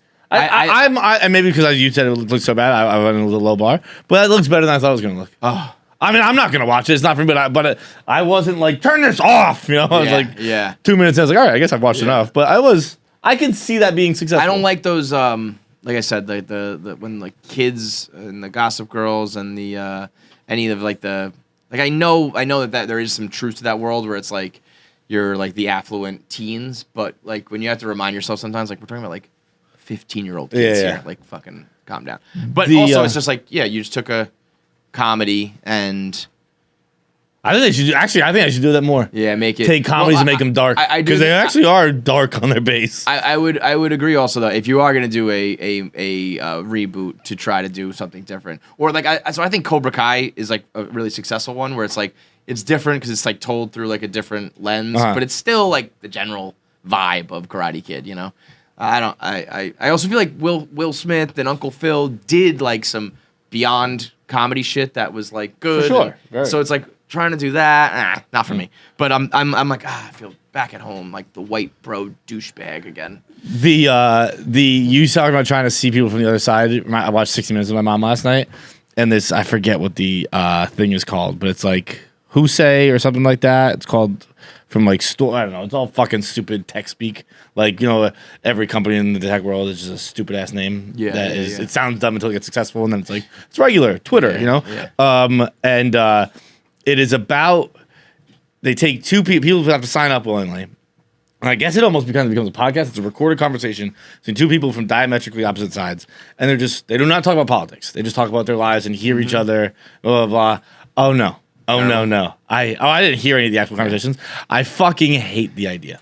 I fucking hate it because its job is to see people as humans again. Yeah. If you can't just see someone as human, you're a psychopath. Yeah, that's truly like sociopath. But two, it's like we're just getting everyone to share their stories. If you want to tell a funny story, it's kind of like being here for fuckery, right? Like, you want to tell a fun story? Tell a fun story. I don't care about your story. Also, if you're ready to pull up and on. The first meeting of a stranger, tell like your deepest, darkest story. You're fucking crazy. Right. That's weird too. There's a difference between telling a story and telling your story. Yeah. Fuck your story. Right. If you think that's the thing. When you mean though, like. So I'm like 22 and I came from this and here's where I live. Like I also I grew up in a home in so-and-so Indiana. Fuck that story. Do you want to tell a fun story? Tell a story. Well, I love stories. Because also when you say I don't care about your story. Sometimes people have like their story. Like Bert with the machine. Yeah. No. I mean your life story. I have an idea by the way. I don't know if this is a thing yet. I hope not. I'm gonna coin it. We're gonna write anti-biographies. Instead of autobiographies, we're going to write anti-biographies. What is this? Just like talking about how shitty we are.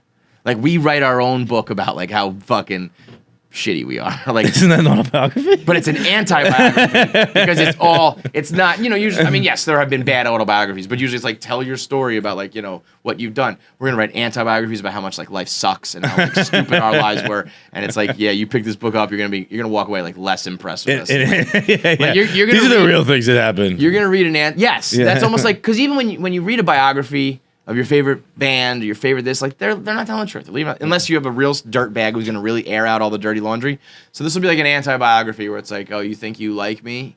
You're going to read my anti-biography and then by the end realize I'm a person not worthy of reading a book about. That's my anti-biography. But what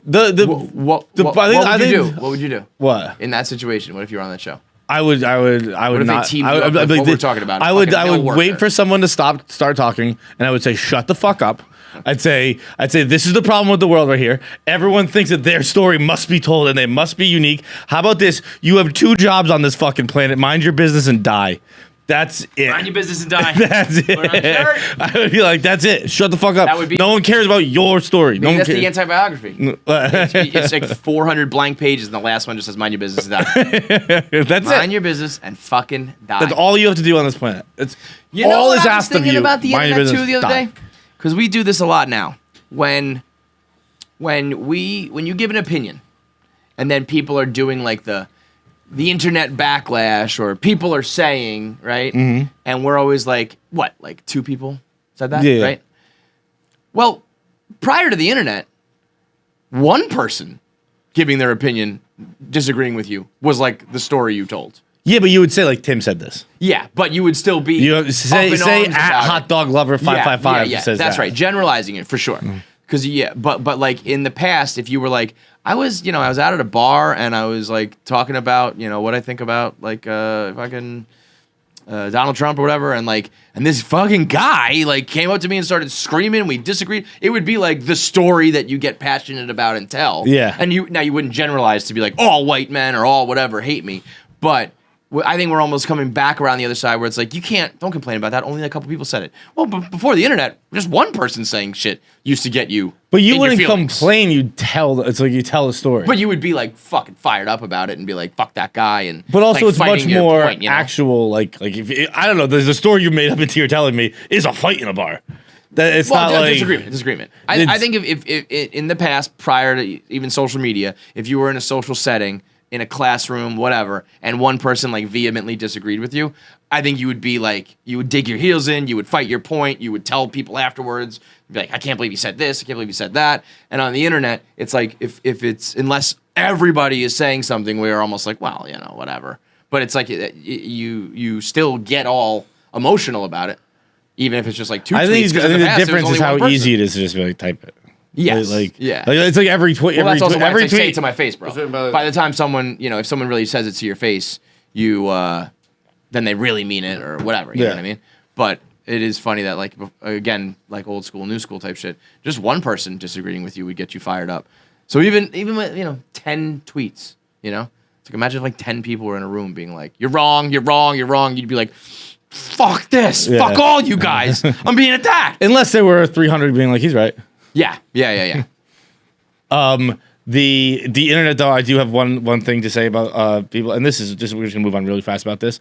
You know how on Instagram they say at your squad with blank, and like it's like at your so and so, like who would you have on your drinking squad at them? Mm-hmm. If you've ever added people, fucking kill yourself.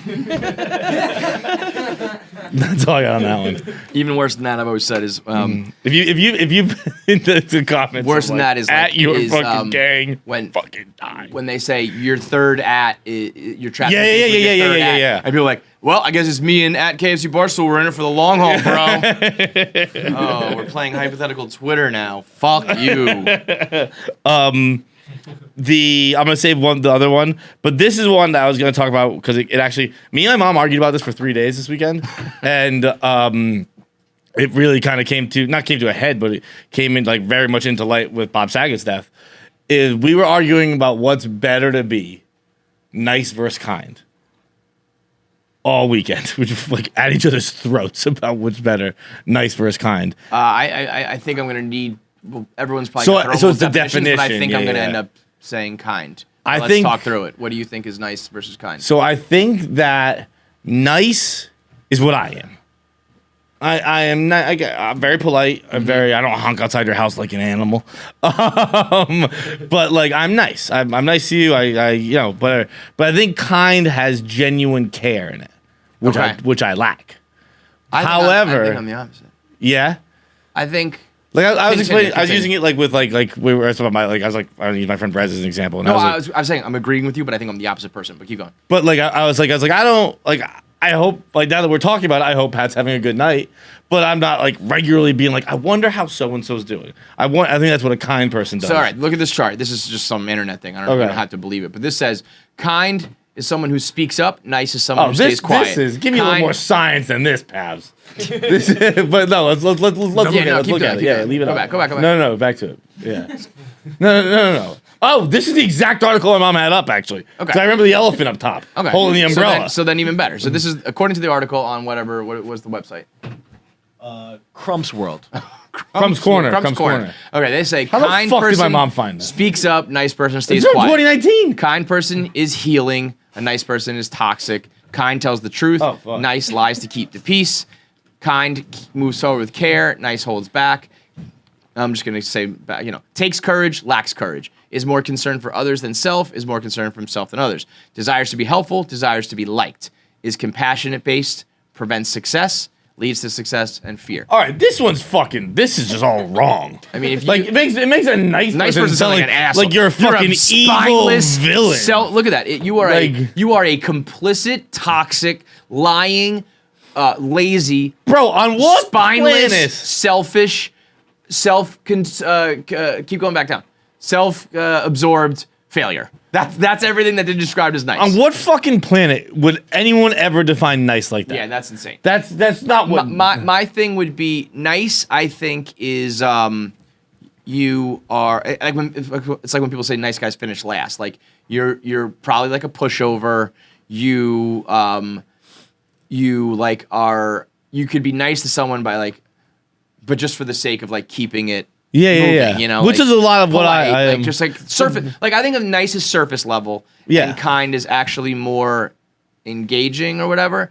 But I don't think I'm really kind because I don't like go out of my way to like help. Yeah, I think kind of people like I preyed on you and your pushover. family. Like shut the fuck up. No. Leave me alone, you weirdo. But I think like kind would be. I think if you were to ask the whole world, am I a nice person? I think they'd be like, no. He's like he's a barstool, loudmouth, fucking asshole, like talks shit, runs his mouth, like vulgar humor, pushes the envelope, whatever things you want to say. But if you knew me as like a person, like all my friends would be like, oh, you're the first person I turned to for help, or like I was nice to these this kid in high school who needed help, and like all these little things like that. I guess that's more of like reputation versus action. But I think nice is a reputational thing, and I think kind is your actions. And I don't know if that makes sense. That's just how I think. No, that's fair. I don't know if anybody better? agrees with that. I would think kind is better. I think your actions are more important than your reputation. I think kindness has a level where it can be like, all right, leave me. You're so goddamn fucking. But annoying. even that, I think, becomes. I think if you are truly kind, if you're really all up in people's shit because you actually care, I think you're just a super rare person at this point. It's well, I think most people when they're all up in your shit, it's like a little bit for show. Or it's a little bit over the top. And so in that case, it's like, I think that you're actually kind of you're being nice with your kindness. It's like, you don't really care that much, so stop. But I agree, like, too much action, too much kindness, while I'm acknowledging, like, I know people. Like, I have client family members who I cannot stand. Yeah, yes. So, like, I get that too. You go to, I've been over at family members or, like, in-law members, ex-members who are like, did you need another drink? Do you need a refill? Like, oh, are you hot? Are you cold? Can I get you more? Yeah. I made the bed for you. Like, we can get the pool going. Like all this shit. And it's like, you're catering to me and like at my every need. But I'm like, stop, dude. Just stop. Right. Like too much. Kill him with kindness. Like stop with that. But overall, I think it's better to. It's an interesting because like I would not say I'm a kind person. I would say I don't fucking know. I don't know. I mean. I think you're thinking about it more of like, do you go out of your way? I think it's out of your way stuff. If you talk to me, like, yeah, fucking, Yeah, like, right, I'm right. very much, but I'm not gonna. I think it's also why, like, I text all the time. Like, I'm like, people want to talk to me, or they're asking me questions, or they need some help. I'm like, I will engage in that. I will do all that. Where I think you'll be more like, I don't care. I'm not doing that. Like, I don't want to talk to you. Yeah. You know, if someone really needs you, you'll be in. But like, correct. But like the general shit, it's just like, I don't care. Most of the time, people don't really need you. Like never. It's just What do you mind your think's business better? and fucking die. Kind means like kind of what you guys were saying. I get kind is something that somebody that would do something without everybody knowing. That's good. You know what I It's mean? that corny phrase of that Yeah. shamanad phrase. Yeah. A real man does something, whether like, what's it fucking, you know what I'm talking about? I know. I'm living with 3 Shamanad kids. By the Oh way. I God, forgot to God tell bless you your soul. that. It's like a shamanad man does the right thing at the right time when no one's when looking. no one's looking. Yeah. That's exactly what it is. Yeah, Yeah. fuck that. Fucking A. You know what's the old joke? You know why there's no stairs in shamanad? Because fairies Yeah, can fly. fairies can fly. One of them texted me this morning. Do you want to go at 9 p.m. to go get condiments for the house? I'm like, dude, it's 9 a.m. right now. Condiments for the house? How about you fucking drop dead? What do you think, Jackie? What do you think is more important? What do you think you are? I think kind is more important. I think that the first definition, it's like nice. You're like nice, like civil, and then kind is like you're like Caring. And caring, like you actually care. Yeah. Me. I mean, I think I'm kind. I don't know. I think so. The balls. I'll tell you what, a kind person's not gonna say they're kind. A kind person would say something like, "It's for other people to decide." Yeah. I just do my best. I leave it in the Lord's hands. She threw that pill bottle at someone earlier. No, I was tossing it. She's throwing her pills around now. I thought she was trying to get. It the was drugs also out it's there. vitamin D, and I was tossing it, but I just I mean, your resolution is to get in more street fights. So yeah, but that's a good point. But that's not because I'm too kind to have ever gotten in a fight with somebody. That's Yeah. I'm nice. kind. That's nice. Nick, I think nice will probably get you farther with it, where it's like you're not constantly going out of your way to care about people.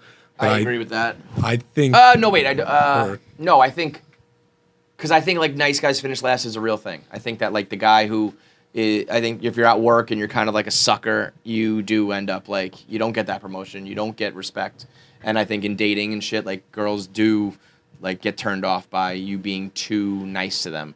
Whereas I think But like that's something where it's like, okay, nice is one thing. Like if you're like, but then if you're like I feel like some guys like get that confused because it's like, okay, if you're kind, like that's different from being nice. Like nice is being like I think a little nice bitch, is but also kind is like a great like quality. Yeah. Like that guys are like, I I think- have to be an asshole. But that's because not I true. think when you're talking about a guy, it's like if you're nice to everybody versus you're kind to like individuals. Yeah, Like, yeah. The reason why nice guys finish last is because guys are like a pussy to everybody. They're a pushover to everybody, or they're trying to cater to everyone, and they don't have like their own spine or whatever. Where it's like, oh, I don't give a fuck about all these people, but like if you need something from me or I can help you or whatever, I'll do that for you.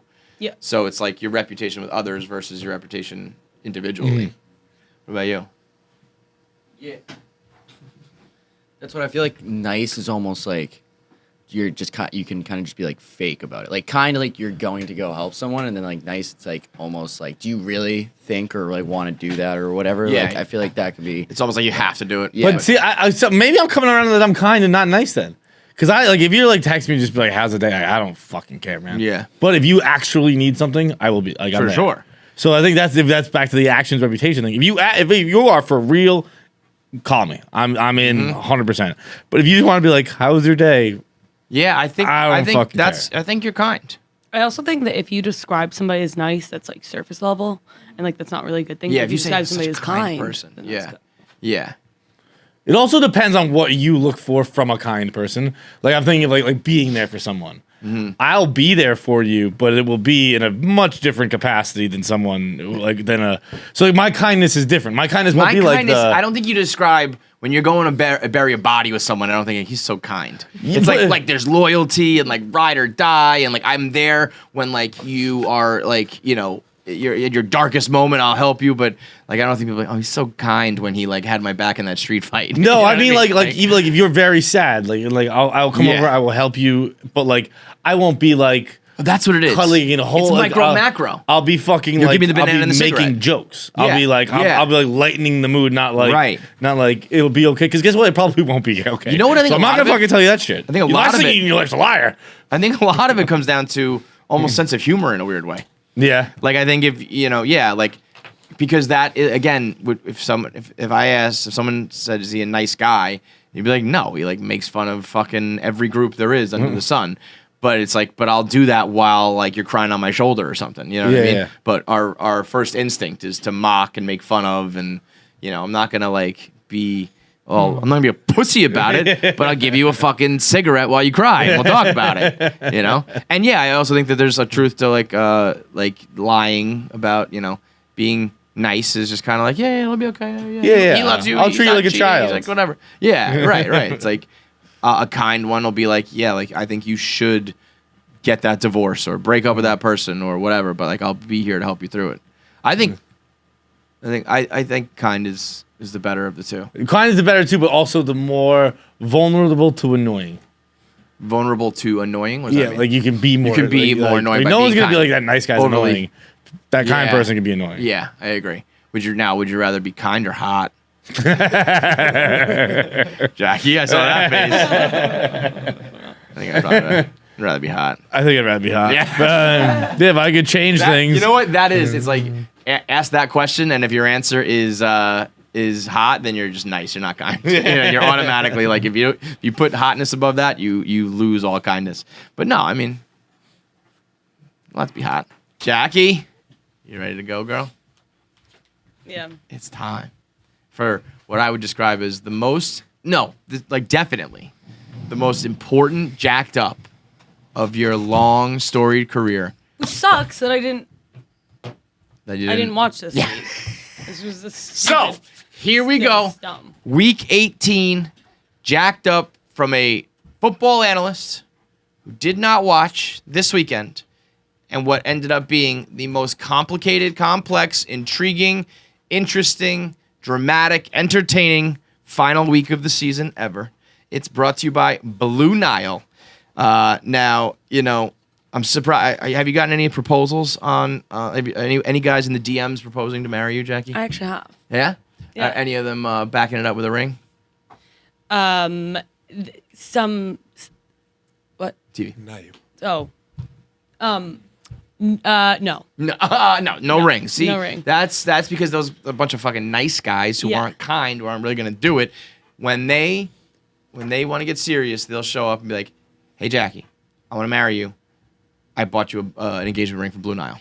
And then you know that he's a kind person and he's also financially responsible with good taste, because that's the kind of guys who buy jewelry from Blue Nile, as well as everyone else. You don't have to be proposing. You don't have to be a guy. You can be getting smaller, less grand jewelry. You can be doing bracelets and earrings and regular rings and pendants. You can get it for guys. You can get it for girls. But it does include diamonds. It does include engagement rings. And so they've got you covered on every front when you're looking to buy something for yourself or for others. So whether you are doing fine jewelry or wedding jewelry, Blue Nile is the place to go to get quality, affordable, discreet, and ethical diamonds and jewelry on the internet. You can go to BlueNile.com, use code Kevin, get $50 off any purchase of $500, and you can get that mailed directly to your house, where you can rest assured you're going to get what you want. And if it's not perfect, they will provide free shipping and returns so that you have 100% satisfaction guaranteed. And if you're in a jam and you wait at the last minute, because all guys do, you can get shipping overnight. It's BlueNile.com, promo code Kevin for $50 off a $500 order. The regular season is in the books. Jackie's first full regular season as an NFL analyst is in the books. The postseason is upon us. Jacqed Up merch is now out. We will begin pushing this merch. I will give her a serious boost through my various social media outlets. depending on her jacked It's up kinda fucked up. performance today. Yeah. Also, we have KFC Radio live tickets in Nashville and Boston on sale, so get those as well as your Jacqed Up merch. It's week 18, regular season, the first ever 17. That's what it was. Jackie is just so used to a 16-week season that she was like, "Oh my god, I can't believe there's another week of regular season." Because you were preparing for the playoffs, right? Yeah. Right. Okay. 3 minutes on the clock. Jacked up. Jacked Up. This is what I learned by myself. There you go. And I'm going to try and restate everything. Yes. But there's a lot of Big moving brain parts. ears. With the big brain. There's a lot of moving parts and So many. a lot of teams. But here's what I have gathered. The Steelers Yeah. played the Ravens. Already. I think kind of a crazy game because they were tied up and that I jumped ahead. Yeah. Okay, yes, we're good. The Steelers won. Yep. So the Steelers Steelers did their part. they did their Also part. needed. They won. Then they were like they knew that who had to win was the Jags. No, don't even. I don't need that. Was the Jags and just that the Jags had to win. Wait, no, fuck. Okay, That was the first. There's 3 legs. The first 2 big ones where they needed to win and they needed the Jags to win. So the Jags are the first draft pick, meaning they're the worst, obviously. So everyone was like, "Okay, the Jags, like, and they were playing the help me out. The Colts. Oh, yes, the Colts. Okay, so everyone was like, "Okay, obviously the Colts." And all the Colts needed to do was just win. And it was so easy because it's the Jags. So everyone was like, "Okay, they have this in the bag." And then the Jags win and they shock everybody. And the Steelers are like, "Oh." And then the next important game was the so that was fine. So then the Steelers are going to the playoffs. Well, there was one last piece. Okay, the last piece was the Chargers-Raiders. And the Chargers-Raiders game all the Steelers needed was for a tie. Nope, was the Raiders. Chargers. Either. Either. They just couldn't have a tie. Oh my God. Which is something you that's so stressed that so many times. Yes. Because it's pretty rare, right, Jackie? They just couldn't have a tie. And like we talked about, like it's rare because they're NFL players and they shouldn't be tying anyways. Right. But yeah, Jackie had a big problem with ties, right? You were like, you're a professional. Fucking no ties. Yeah. So then they play, right? And it's a crazy game. And then they're and it looks like the Raiders were gonna win. And then in the last second, like the last 4 seconds, the Chargers touchdown. And then, right? Yeah. Yes. Chargers touchdown, and they're like, "Oh shit, it's a tie." So then they go into the worst 2-minute drill in history. That drive was arguably where they scored. Yeah, my favorite drive in the history. Because it was bad, but they scored. But it was so impossibly bad. Yeah. I promise you that there have been some Jets 2-minute drills that have lasted 10 seconds. No, I mean obviously the best worst ever. Yeah. But like, I mean, the first 3 downs. Just a wash every time. Yeah. They didn't. Oh, I saw your tweet. Like, did the Chargers know you have 4 downs? Or downs 1 through 3? And then 4th and 10. So like, every play, they were going for a 15-yard gain every play. Unnecessary thing to do. I think they got the ball back with 2:09 left, all their timeouts. So you had 4 stoppages of play to get fucking 80 yards down the field. And everything, 15-yard chunk play. So they're making their wide receivers run 15-yard sprints constantly. Everyone's getting gassed. They would convert on 4th down. Then they they convert on 4th down, another set of downs, get to 4th down, convert on 4th down again, another set of downs, don't convert that 4th down, but get a holding call. So then they get and then I think after that the 4th down stopped. So honestly, but I think there were 3 4th down conversions on that drive. Following. Oh, but they scored, Following the 4th down conversion, it was 4th and 21 when they were down 15. 4th and 21, Herbert threw a fucking rocket into the end zone. That was the best, and I know you're not done, but that was the best non-Patriots regular season football game I've seen. Oh yeah, that was a beaut. As far as time. Entertainment value, unbelievable. Because the teams went to overtime, And They went to overtime, and then the whole world this time is like, oh my god, this like tie thing is actually on the table. So then this is where I get a little confused, but Oh yeah, starting now. that was unnecessary. But accurate. But I technically I have said it all accurate. Well, okay, whatever. So then,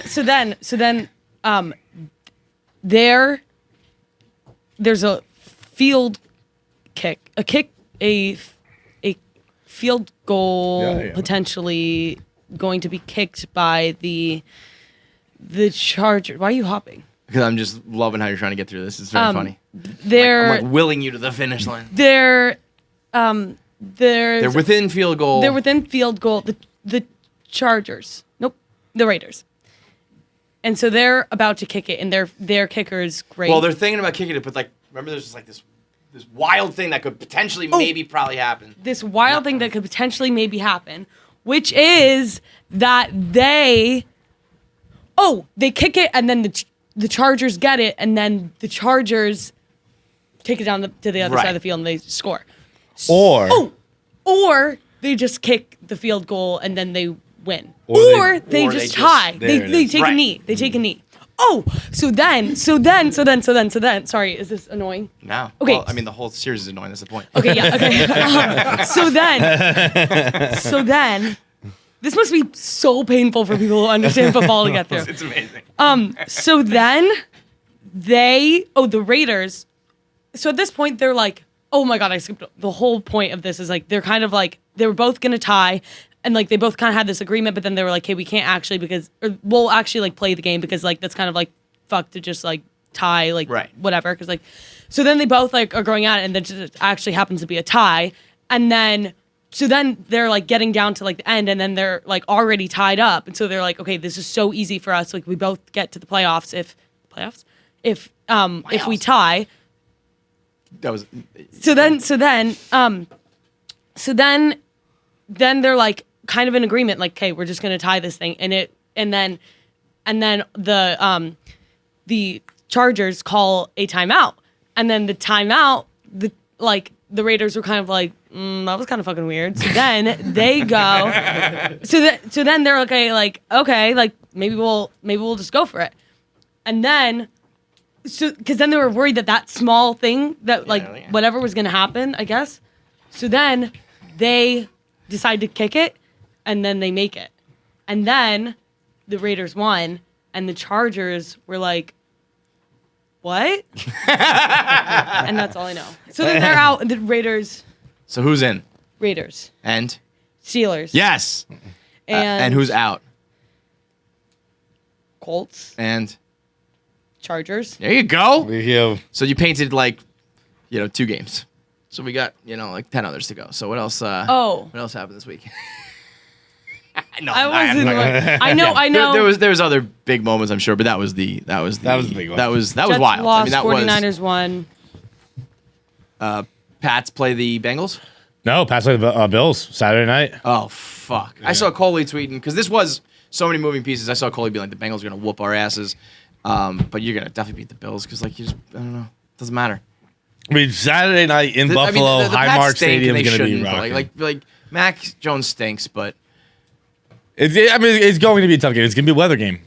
Weather looks a little. Could be. No, but we saw how that happened last time. That's what I'm saying. Yeah, that would I think work in our favor. So Tennessee gets the bye. Steelers are in with the Big Ben fanfare. One last game. They're gonna get their ass whooped. Bengals are. I don't think they're ready yet, but they got a team, dude. They've got so much young talent, and I don't know if it's this year, but the Bengals are. Watch the fuck out. Wait, hang on. I'm trying to understand the playoff picture. So does it reseed? So the worst record winner of those 3 games will play the Titans. That's what it looks like. Yeah, because there's nothing connected. Okay, I didn't know that. I thought there was an automatic. Yes, there. Okay. That's fair. The NFC is wacky. I have just not been paying attention to football at all because I had a Jetsless year, and let me tell you about that in a moment. But so the NFC, you got Eagles, Bucks, Niners. Cowboys throwback, baby. That's old school shit. And Cardinals, Rams. I was like, no, that's not wrong. The Cardinals, Rams, I can't imagine this. And this is an East Coast bias. I cannot imagine a less intriguing football game. No fucking thank you. Do not care. But as like taking the Jets out of my life this year was one of the smartest things I've ever done. It's worked out well. It's just like Zach Wilson, from what I've gathered, because I kept an eye on things, like read some articles, I still follow people. It sounded like he actually showed some shit, like in the final. Billy weeks. Football loves him. Yeah, well, you gotta go with Billy. But like it sounds like without some weapons, he really did some things. But like we've said this about Sam Darnold, but it sounds like it's a little more concrete about Zach Wilson. But there is not one thing, and correct me if I'm wrong, guys, but like there's nothing that I was like, but I missed like that one game or that moment, or that was a time where I could have like, I would have been on the stream like high-fiving people. Like when they won or had moments, it was just like whatever. When they lost, it was always as embarrassing. And I just had a completely stress-free Sunday for fucking months and months and months where I was able to like, and I'm not saying that I like learned how to play an instrument or I learned a language in that time. I did nothing. 24 new hours every week. Did nothing constructive with it. Nothing. But I watched more TV. I did get some shit done when it was like, all right, I don't have like a fucking 5-hour block that's, ruined. I had some plans when I wanted to do things. It was like, this is great. And if like next year is the year they somehow put it all together and it's like, well, I don't even know what's going on. I just don't have that fear. But I'll tell you, man, for anybody out there who has a truly shitty team, to the Giants fans, let me talk to the Giants fans right now. Bringing back Joe Judge is a crime against humanity, a crime against the people who root for the Giants. The Jets did it with Adam Gase. They eventually fired him, but that one year they should have fired him and they didn't. That's what began my journey of like, I think I'm done with this team. Gettleman being safe, but he now might retire. Like the Giants are in complete fucking disarray. You got your 2 rings, in some cases for you guys 3, in some cases 4, right? Like you've got what you need to get out of the Giants. Just set yourself free. I promise you, your life will be better. If you're a Lions fan, like come on down, folks. Join all these other loser teams and just join me and just be fucking done. If you are who else is just putrid? Maybe even the Jags fan. If it looks like Trevor Lawrence is really not going to be it, set yourself free. It's been, and I say this, I'll say this. You can join my non-bandwagon if you are 30 or up. Otherwise, you gotta stick it out. Yeah. I think when you're young, it's like when a kid doesn't want to play like baseball anymore, and it's like you got like one more season. Like you got to go to a couple games and try, and then if you don't like it after like the first few games, then you can quit and come home, honey. But you got to at least stick it out. When you're in your 20s and shit, you got to have some of that, because otherwise you will just not be a sports fan anymore. But come on down, come on in. The water's fine, truly fine. You're not gonna miss it. Like the fear of like missing something. Or what, like your friends being like, you're not a real fan. Like I get Jets fans now being like, you're not real. I'm like, I don't fucking care anymore. You are. You're real about this dumb fucking bullshit franchise, Fuck that. There's nothing wrong with being a casual fan. Nothing wrong with it. No, I agree. As long with as that. you have to be a casual fan. Yeah, you know what I mean?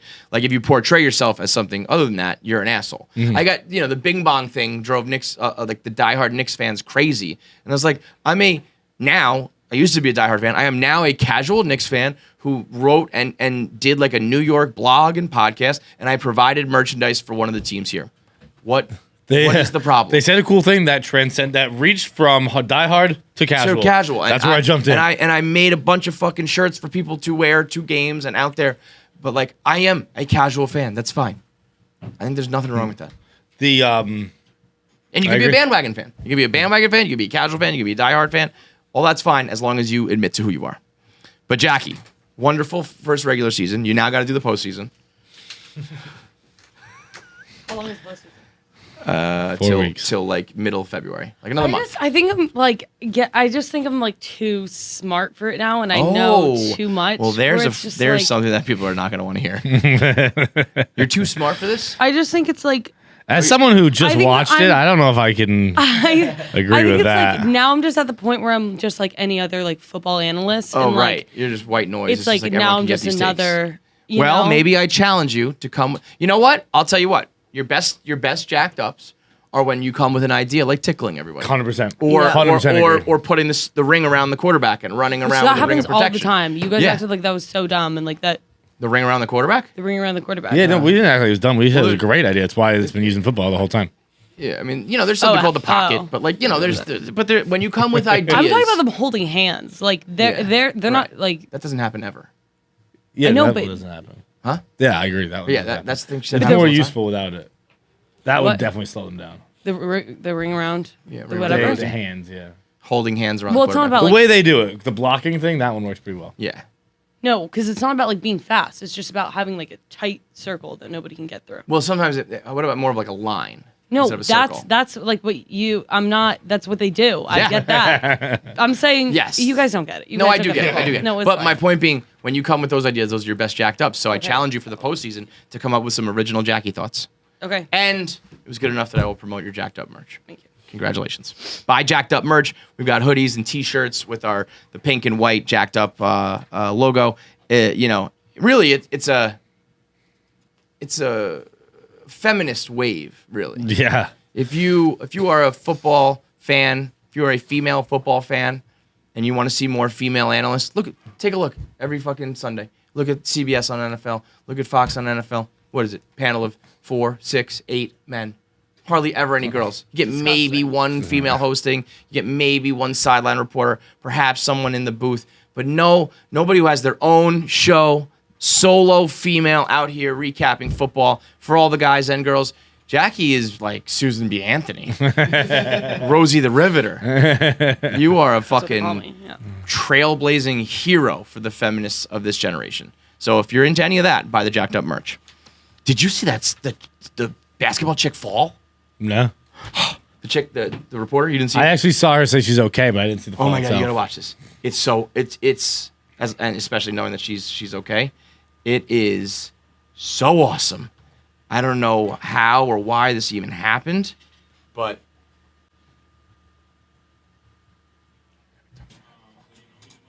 watch this.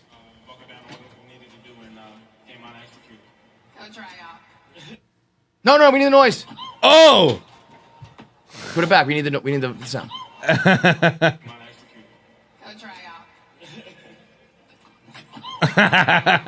Like Trent said, this is the best evidence I've ever seen for the existence of ghosts.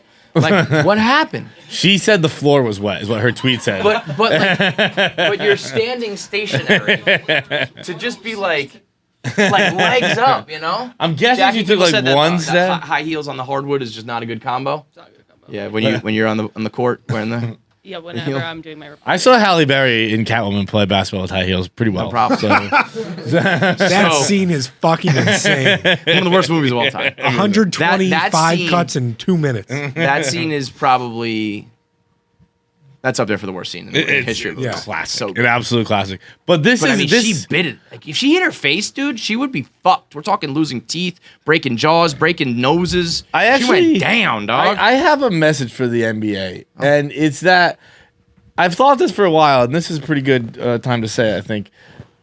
The fact that they just have children dry the courts is nuts. It's a pretty important thing. Crazy. Yeah. Like LeBron James could be coming down on a fast break momentarily. Yep. And you have like some 9-year-old Make-A-Wish kid out there with this fucking oxygen tank and a fucking mop trying to dry the court to make sure the world's best athletes is safe. Don't fucking tear their ACLs and cost millions, potentially billions of dollars. It's nuts. Like you know when they talk about how LeBron like saved the city of Cleveland? Yeah, right. Like if some kid like didn't mop up right and LeBron got hurt, it would like hurt Cleveland Files Chapter 11. I did that for a week at the University of South Carolina. I was mop a manager for 1 week. I was a manager, and then they asked me to do the mopping thing. Most anxiety I ever had in my life. Yeah, like if you miss Did they give you the circle ones? Fucking no, they just gave me 2 towels. And I had even worse. Yeah, they're out there and their hands and knees fucking. Yeah, it's nuts. No. I can't believe that they're just like kids everywhere. It's just like kids with a mop, kids with a fucking rag. To go out there, clean the floor, make sure the athletes stay safe. What are we doing here? What are we doing? When with ball boys and ball girls, when they have like a geriatric old man there, like, and they sometimes will snag a fair ball or don't get out of the way or whatever. It's like, did you like affected a playoff game with like a fucking old man. It's insanity. Well, he got the 1,000th plate of Hooters this week, so it's his honor. I also liked your tweet about something similar where you're like, it's insane that we let this happen. The fucking spot. Yes, old men. Referees doing the spot of the football, being like, I think he got tackled here. Every time. But it's also something we have to accept because how else would we do it? Yeah, it is. Well, I mean, there's ways to do it. Comes you can out use in like the wash. tennis, just eagle eye stuff, and it's just like, okay, this is exactly what the ball was. Yeah. But it's so every time would in be such a soccer, thing. the refs wear a fucking wristband that vibrates when the ball goes out of bounds. Really? When it fully crosses the line, yeah, vibrates. Done. Easy peasy. Could be something to Football's add to the mix for this fucking multi-billion-dollar sport we all gamble on and shit. No thanks. But the last night was particularly bad, where it was like, I mean, you could tell the guy he was off by a full yard, right? And it was a pretty important yard. It was a 4th down conversion for the Chargers. Yeah, and it was like. It's just what they are. They are 60-year-old part-time employees. They are fucking Walmart greeters, right? Who have just gotten bored in life and who like football. Yeah, and they with a bad angle from 10 yards away. It's like I don't think he was about here. Sometimes you'll see the guy if this play was on the sideline, so he didn't have to move that far. But like sometimes if it's a play at midfield, you'll see the guy run out and he'll like get out of the way of a lineman, and then he'll get out of the way of another guy. And he's like, all right, here's where it was. Yeah, it was like, dude, even if the fucking lineman didn't get your way out, I'm supposed to believe you were running on a straight line out here. Like, what are we talking? And meanwhile, Al Pacino's screaming in your ear, it's a game of inches. No, it's not. Because the people officiating the game don't care about those inches. So therefore, how am I supposed to care about these inches? Go off, King. Happened in the fucking Pats game too. They make an announcement. They made a very specific announcement. They say the ball was spotted 6 inches short. And they run out there. Goes like this.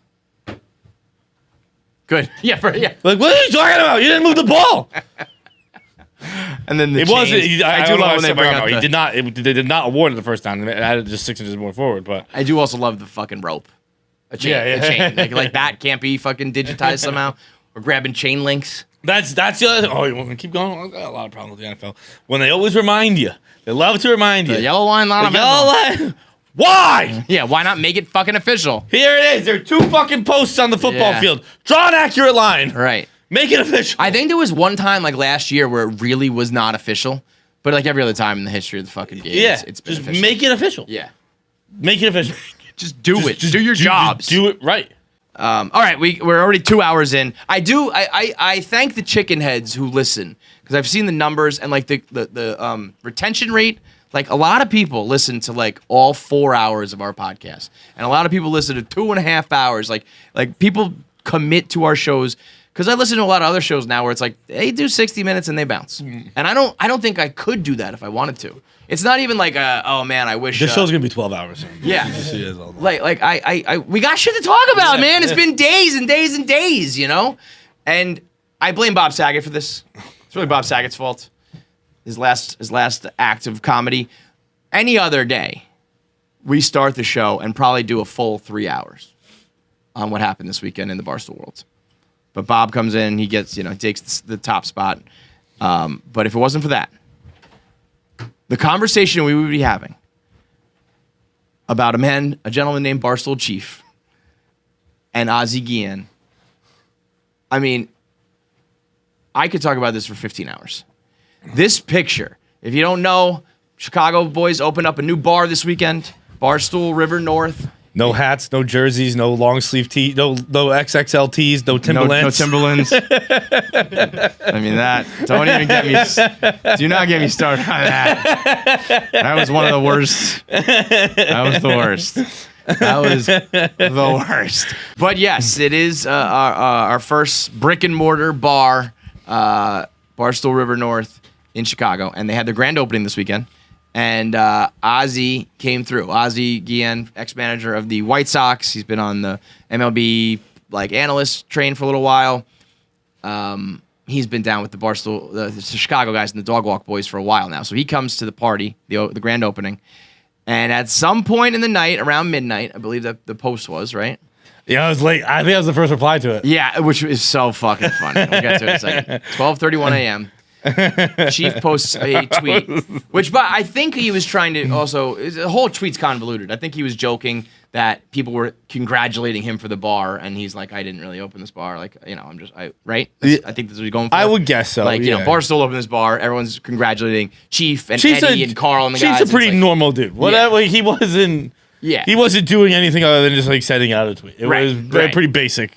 No, but I'm saying like he was fucked up. Is my point. Oh, it was late drunk, and like the tweet. I mean, look at his eyes.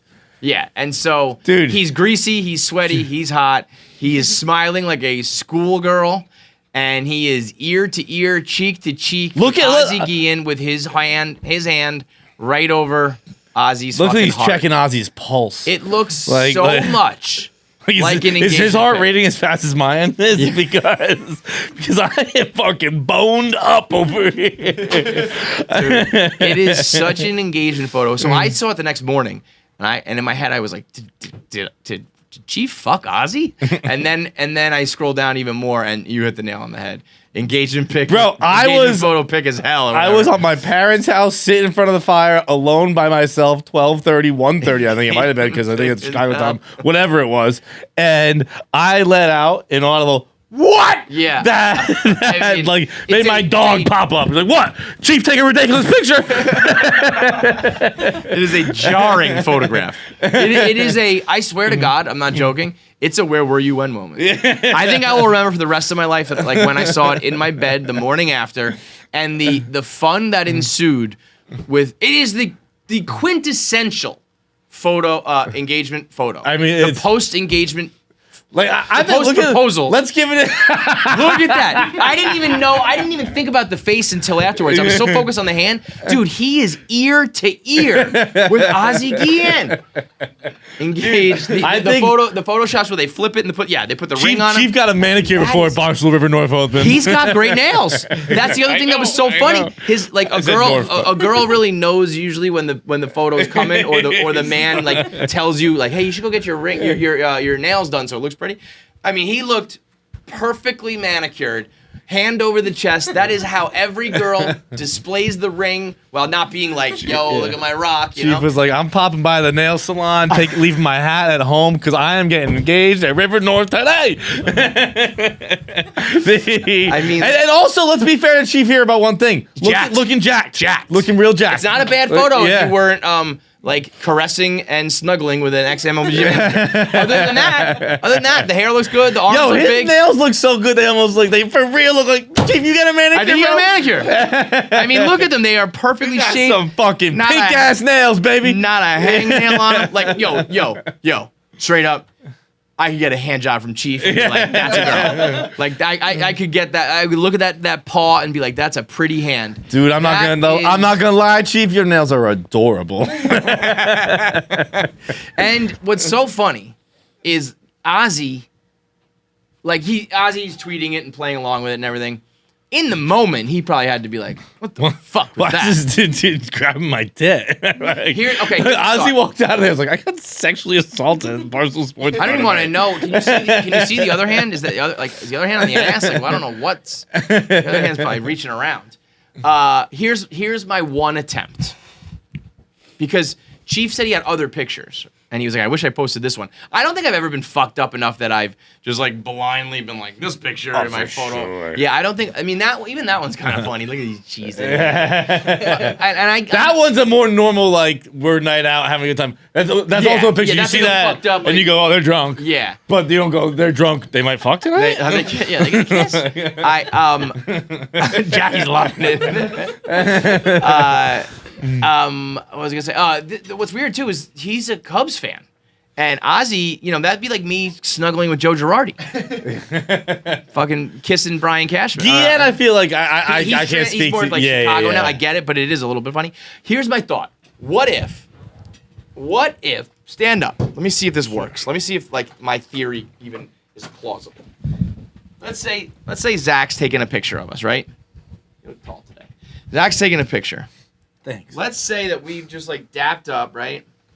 And I've like hugged you, and then like I guess I've let go, and then I'm just thinking like when you do that, sometimes you're like, all right, like I would usually do a back pat. I would go back. If I would. We hug. I'm like, hey, good to see you, man. Yeah, and then someone's like, yo, take a picture, and I'm coming back from the hug, and I'm like, hey, yeah, you know what I mean? And maybe it was like, I can just a see split that second, happening. you know? It is. You know what it is? It could be. You know that very, very famous picture of Muhammad Ali where he's standing over him? Yeah. Have you ever seen the video of that? No. It's like a split second. Right. He just goes like, real quick. It looks like he was like standing over him, posing, holding it. He just quickly, and maybe it was just a hug and a quick pat and gone, and the camera just caught it.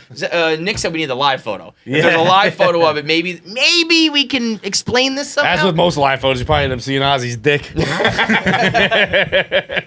lot of live photos to pan down too quickly. Shit. Oh, motherfucking shit. But and again, but you know what ruins my theory there? It's the face. Because everything we just did there, at no point are me and you caressing cheeks together. No point. I mean, that is like ear to ear, bro. Ozzie's nipped up too. His nips very far away from his. Ozzie's got fight nips. Yeah. Ozzie's got Vince McMahon nips going towards that armpit. The next morning, Cheif wakes up. I mean, by the time Cheif woke up, because I'm sure did he know? I haven't talked to him. Did he know what he did? Like, was he know what he did? Like would he wake up in the morning being like, "What the fuck"? Well, I was gonna say he woke up to me alone. I sent like 10 tweets.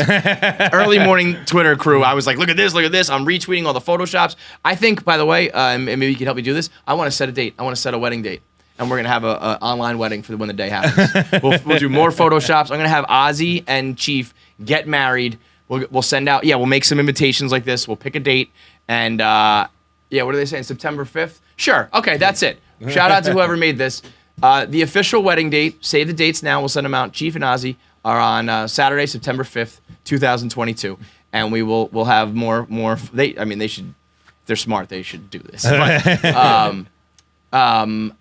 his first tweets were very funny. He was like, everybody be cool. Did you see that? Let me get him. Because he was like, everybody be cool. And like, if you saw anything, like, don't say anything about it. Like nothing happened. It was, he goes, oh boy, it's so hard to find tweets of ours like during the weekend where it's like, yeah, that was. Everyone just be cool. Yeah. Be cool. Nobody say anything about anything. Just leave your minds and move on. And then I had texted him because I wanted to be like, what happened here? He goes, dude, I don't know. I remember posing for a pic with him. Didn't mean to click that pic for that tweet. Def didn't mean to go cheek to cheek. Because at first I was like, I'm happy that he like good on him for letting this out into the world, you know? Sometimes Barstool, it's like you bite the bullet for content. Like I look fat, I look gross, whatever, but it's gonna be funny. But this was not one of those. He did not want that picture out there. He tweeted it. I thought maybe someone else took it and then was like, oh, we gotta post that. Yeah. But nope, it was just him. It was an accident, and it has brought us such joy. and nuptials in September. So congratulations to Cheif and Ozzie. I got Cheif. Hey, Cheif's on the line. We just kind of broke it all down. It's one of the funniest pictures in Barstool history. It's up there. I said it's truly, if you're a Barstool fan, I said it's truly a where were you when moment. I really think so. Guess what? I wasn't even there mentally. Like I didn't even know. You can't even answer it.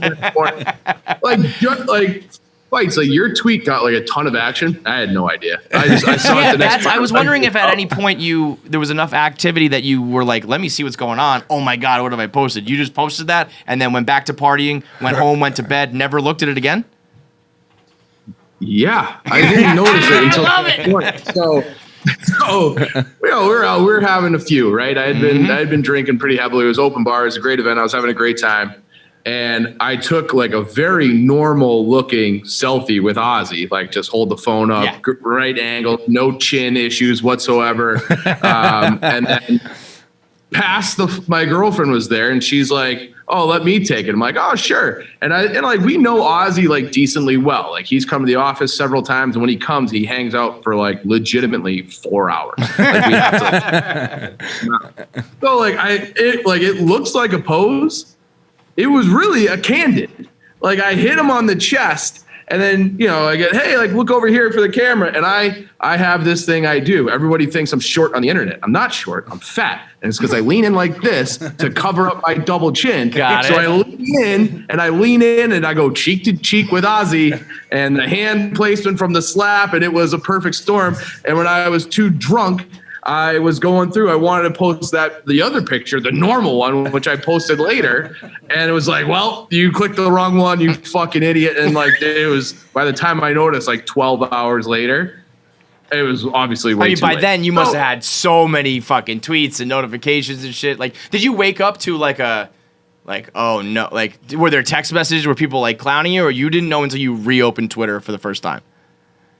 Yeah, I think it was like 7:30 the next morning, and I'm like, oh god, and like it was vital. I didn't even know what I was getting all these tweets. I'm like, what are people talking about? And then I went all the way back to John, to yours, where it's like engagement as hell. Yeah, and I was like, oh boy, dude, I didn't. So I was this just is bad. I did it myself. I was kind of just talking about it. I was home this weekend, so I was just like, my parents were asleep. I was just like sitting up like by the fire watching, I don't know, some movie, Seinfeld, something on Netflix. I was just kind of fucking around on my phone with the TV on, and I went, what? like it made a noise that literally startled my sleeping dog. Which he was like, what are you doing, dude? And I was like, it's a great picture. It's hilarious. But then I think we look handsome. You both look fantastic. You're fucking jacked. Yeah, you look huge. We said that. We were like, Cheif's looking fucked up. And babe, let me see these fingernails. You get manicures? That's they look fucking guys, beautiful. I just have a lot of natural pigment in my fingernails. It's dude, you got no hangnails. You got no cuticle problems. That's why it looked even extra engagement, where it's like you make sure that your girl gets her nails done before you give her the ring, so the pictures look good. I mean, it was so engagement. I did say though, I just posited the theory that you kind of confirmed. I was saying like if sometimes if I like see someone, I dap it up, I give them a hug, and I'll give them one of those like good to see you, man, and it just never doing that again. Yeah, no more of that. So are you telling me? Are you telling me that it was literally like 1-2 and she caught it, or like you did that and kind of just left it there? Or I guess you're not gonna remember, but. I mean, it's fuzzy, but like I'm a dap up guy, and like I am like guilty. Like when I drink, I tell everybody I love them. I'm punching play. Dude, there are two kinds of people. Like, I'm gonna tell you I love you. I'm gonna fight you. Yeah, I prefer rather to be the love guy. Yeah. There are in this office. There are a couple of the other ones. Yeah. But like that's just kind of how I am, and I love Ozzie. Like that. Yeah. Like that affection. Is there no Cubs White Sox beef with him? He's transcended that. He's just a cool guy.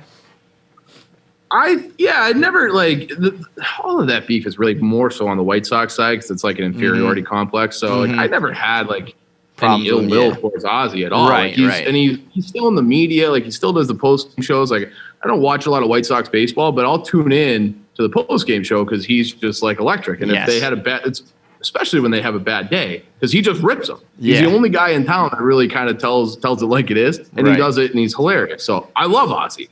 And because I'm comfortable with him now, I had no problem. Like, hey, hug it up, Latin, dap it up, like trying to be boys. And it was just like, it was like one of those like perfect storm, self-inflicted like wound, like internet wounds. But now he has worked for this company where I saw some people even giving you credit, being like, do you think Cheif knew and like posted it on purpose? I was like, I'm not going to go that far, but you do turn lemons into lemonade when these things happen and run with it. I've seen Ozzie retweeting it, some of the photoshops and like having fun. Have you talked to him at all?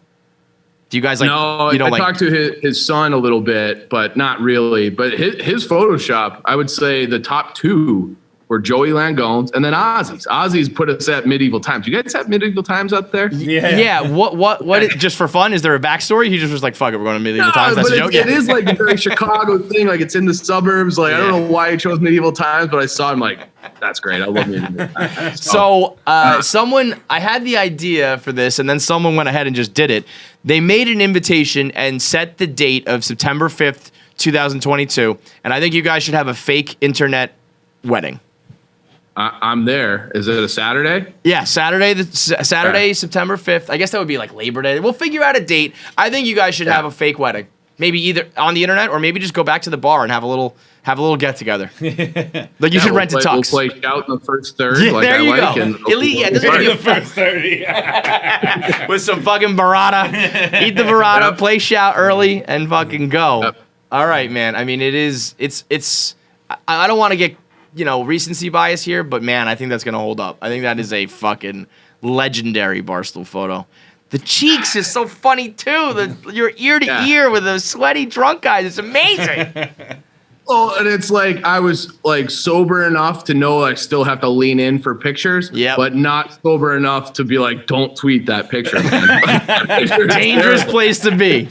Dangerous spot to be. That's that muscle memory. You get that. I feel like once you work at Barstool and you start taking pictures all the time when you're drinking, you get muscle memory where you see an iPhone like in front of you, you're like, all right, you could forward.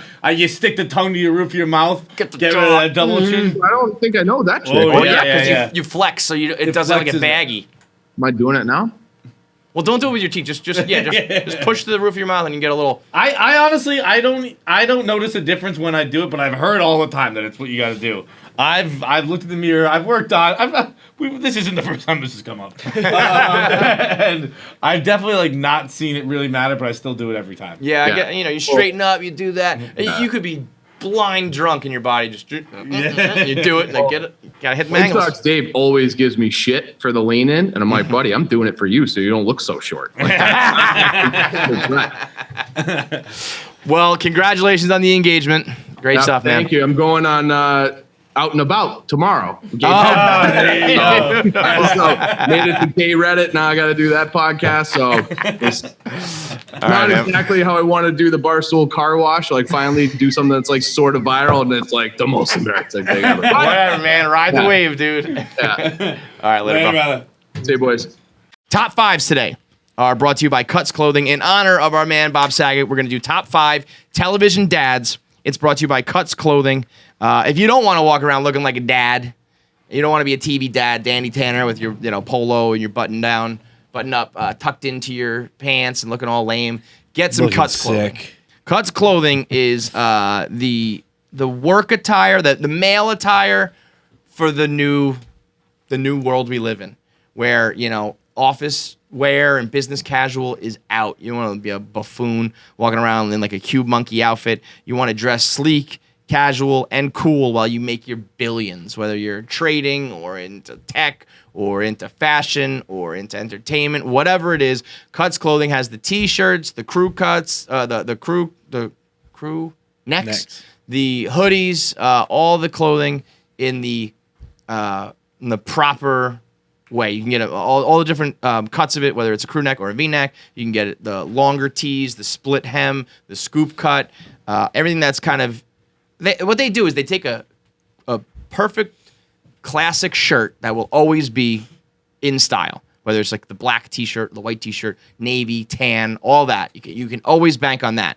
And then with the hems and the cuts, it's like, okay, this is in trend right now. This, you know what I mean? So it's like a classic look, but people are into longer tees, so we'll do that right now. You want a little scoop cut with like Yeezy and shit like that? We could do that. So it's taking a classic and adding a little bit of the modern, trendy spice to it. But you know that you'll always look sharp. You'll always match because it's just, it's no graphic tees. It's a classic color, classic look, and you'll always be on point whether you're going to work, going on a date, going out with the boys, or just lounging around the house. It's Cuts Clothing, CUTS, clothing.com/Clancy. 15% off your first order when you go to cutsclothing.com/Clancy. It's the only shirt worth wearing.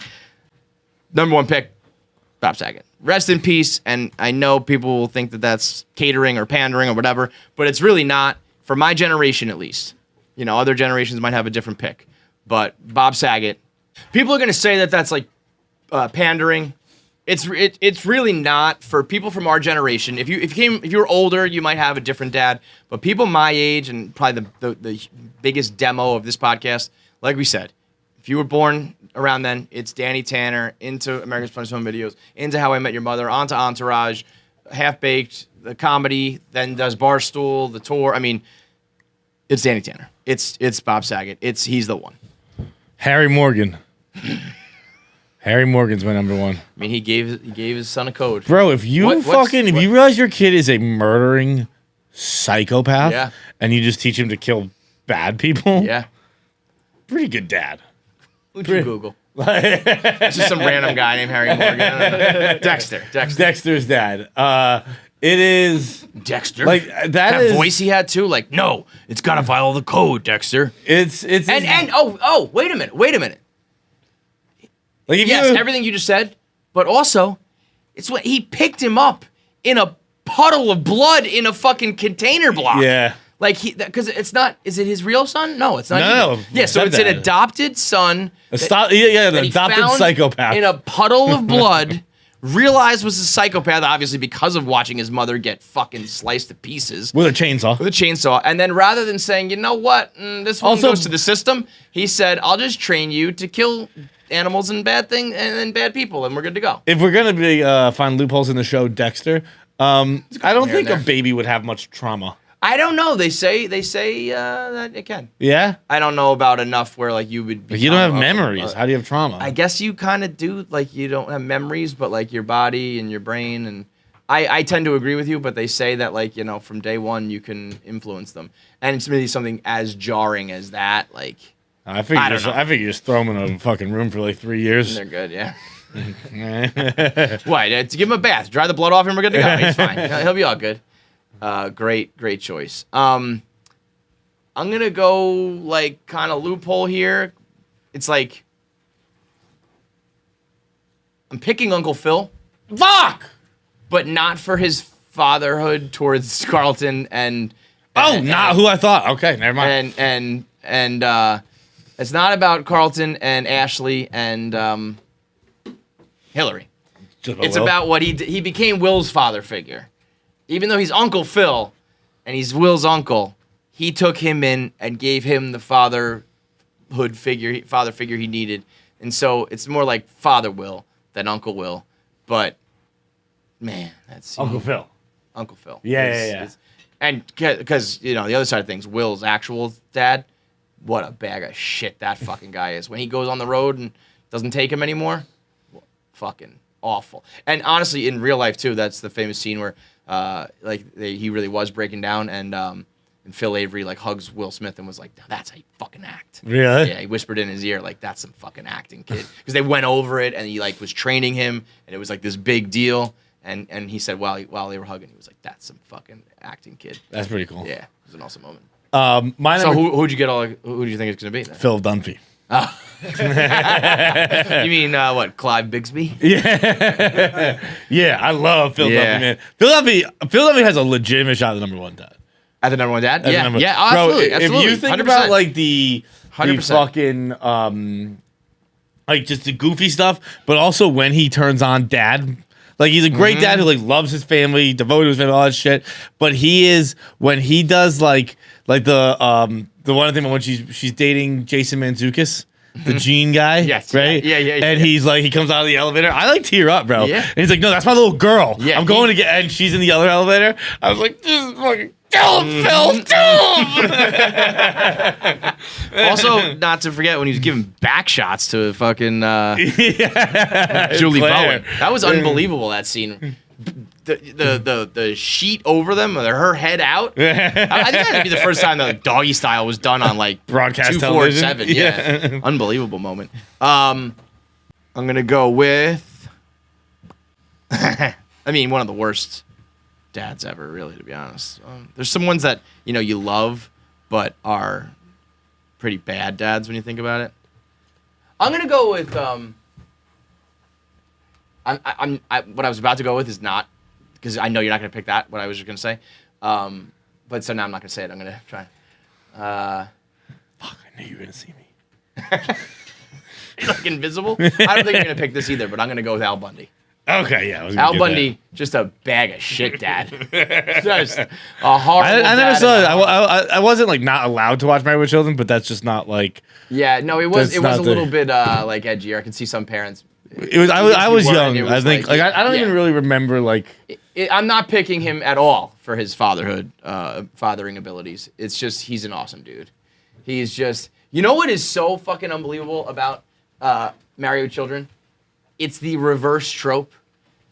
Peggy just constantly wants to fuck.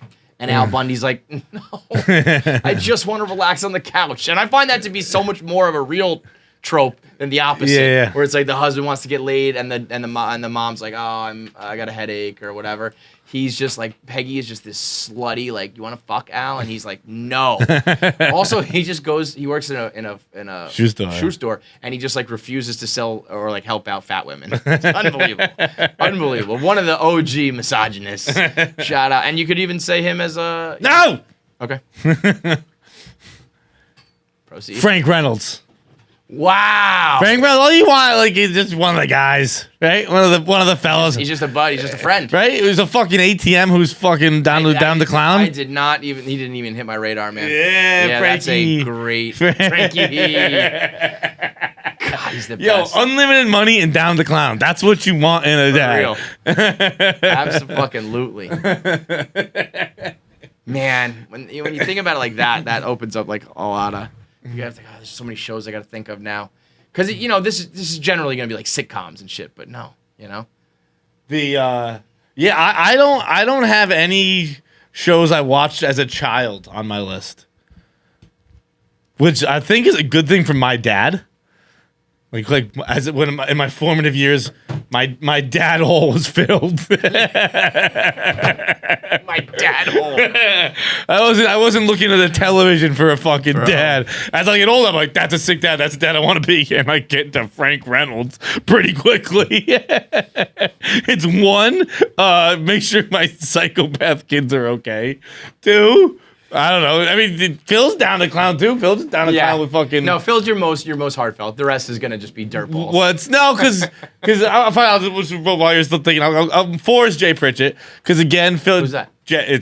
Jay. Yeah. Jay is marry a hot older fucking younger Mexican woman. he just likes to drink whiskey and chill, drink scotch and Yep. chill. But also, his big father scene when he fires Manny's friend at the factory. I don't remember. I don't know that show as well. And he fires Manny's friend at the factory because he at the closet factory because he almost hurt Manny. And Manny's mad at him for firing him. He's like, "That's my friend. You know, he's nice. He doesn't deserve to be fired." And he's like, "Listen, he put my kid in danger. You don't get a second chance with that. And or you put my son in danger." Yeah. And then Manny's like, "Did you call me your son?" And he's like, "Of course you're my son, you idiot." And, it's a good scene. I'm gonna go ahead and one up you on Always Sunny and pick Dennis Reynolds.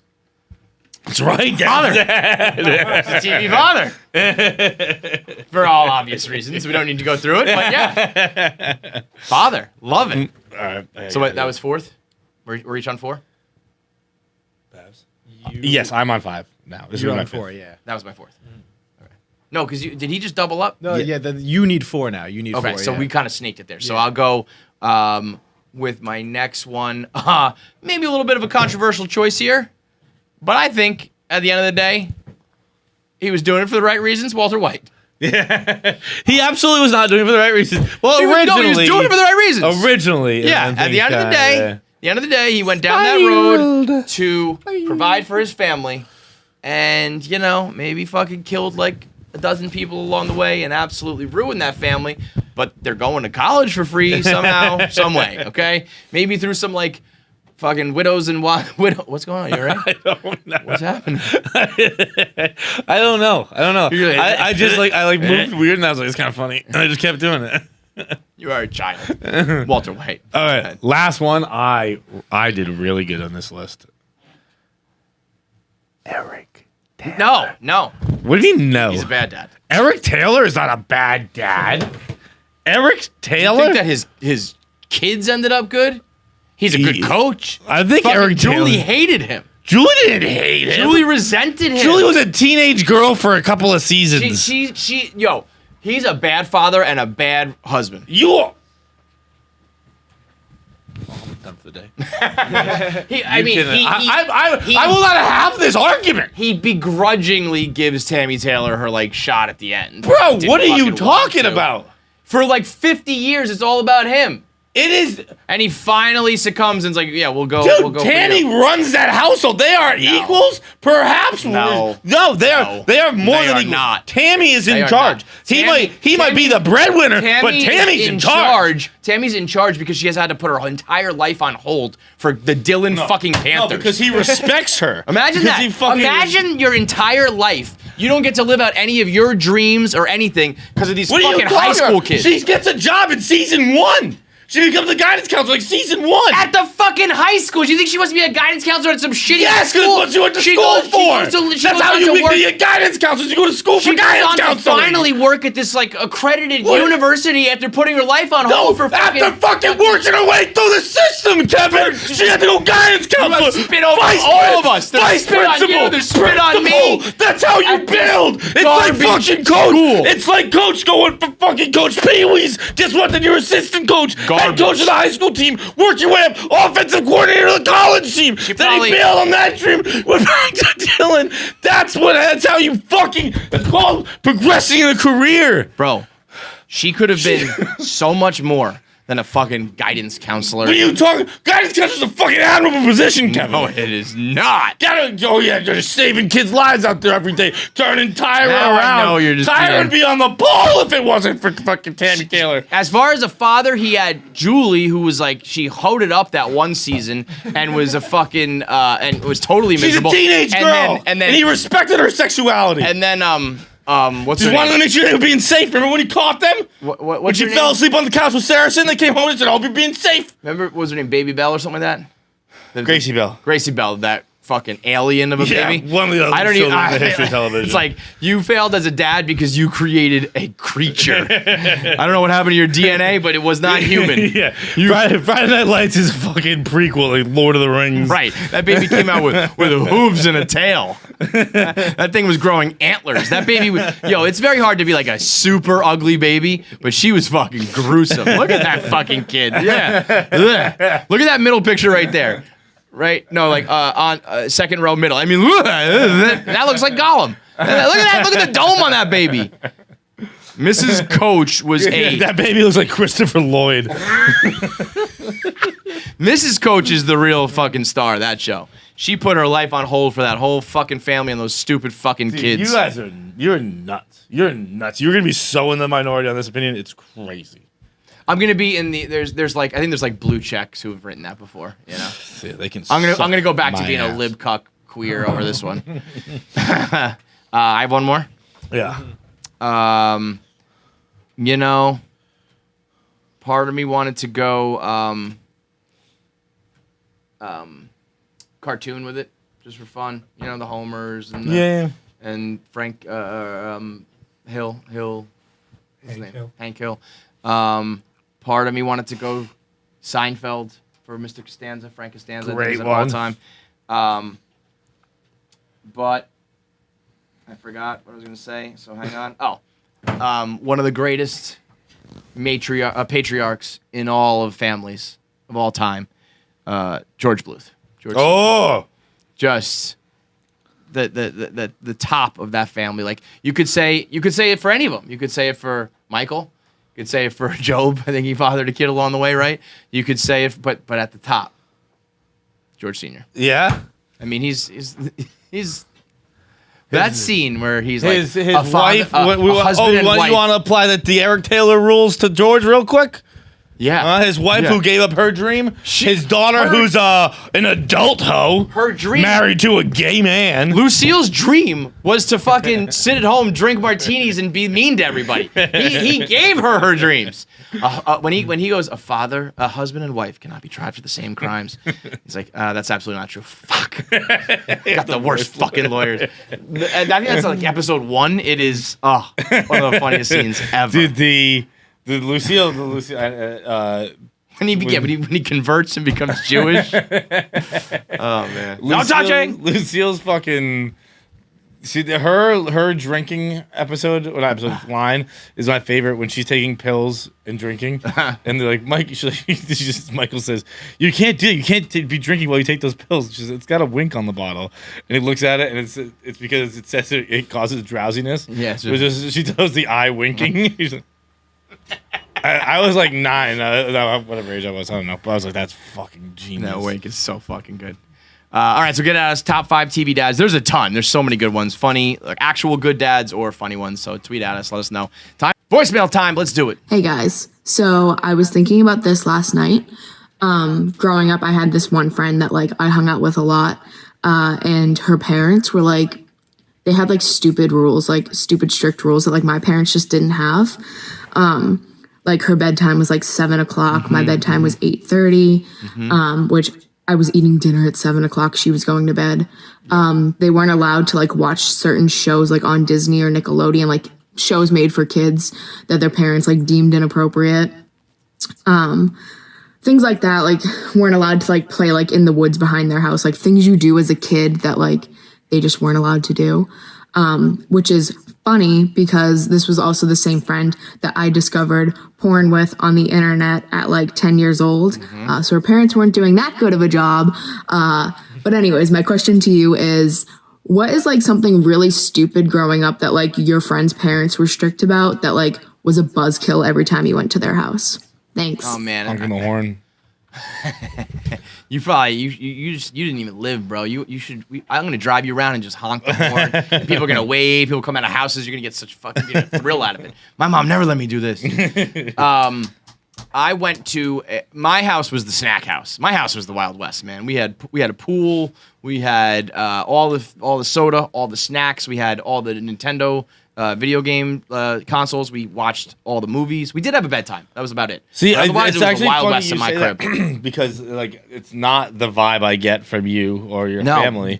I think not the fun part, but what I'm about to say is the like I feel like growing up is kind of learning that the fun friend's house was just the poor friend's house. Yeah. Like, Right. So, your parents will love you. Okay. Yeah. Like your parents just don't give. Like you your were in an parents are accident, and your parents are sick of taking care of you. Right, yeah. That's why we don't have bedtime because dad's passed out. That's why it doesn't matter. That's why we can eat all the junk food because mom's not cooking for us. Yep. Like, No, my parents really. it was I don't just know like, how they did. Like I remember my friend. Like, we'd be like, yeah, I'm going to my buddy's house, and we could just do. Like his parents were never home. We could do whatever the fuck playing we with fire. Yeah. Or, like, breaking bro, glass. we played with or, so much fire. Yeah. We would fucking see what we could take the paint off with fucking power washers.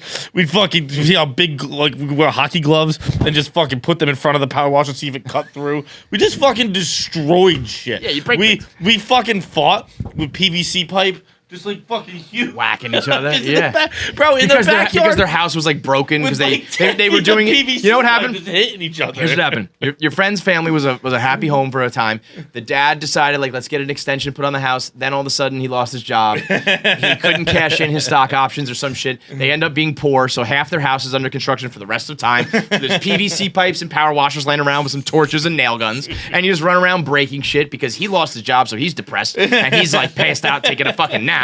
Meanwhile, the mom is just like drinking Xanax and eating Xanax and drinking martinis for fucking brunch. She's banging like the pool guy or whatever, you know? Open like I remember I was like a child. I was like, these two adults do not even like each other. Yeah, right. They're not even trying. They're not even trying. This is uncomfortable. But let me say, for what she's talking about, I also did have like a very religious family where like they were just like strict dork parents. You know what I mean? Like I had the those too. dorks, you know, and they just like wouldn't let us have like any good snacks. I remember like I would go to so there's two on my block.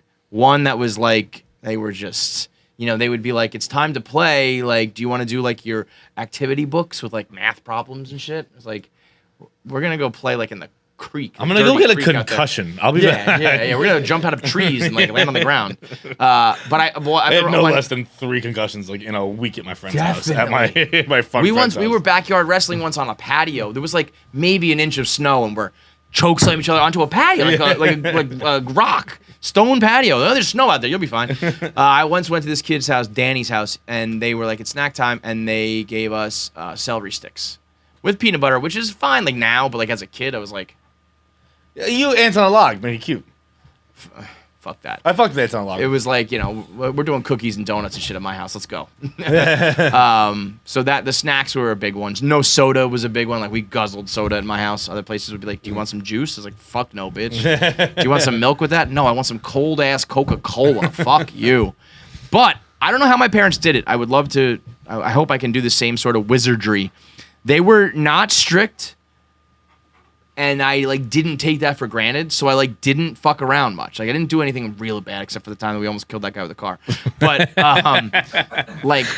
it was like when the chips are down, I'm not gonna like push the envelope because my parents did like give me a lot of slack. So I'm not gonna like I'm gonna repay them by like not being a total degenerate because They did like let me party a little bit, let me stay up late, let me do these things here and there. I was rarely, a couple times I got like in real trouble for going out and partying.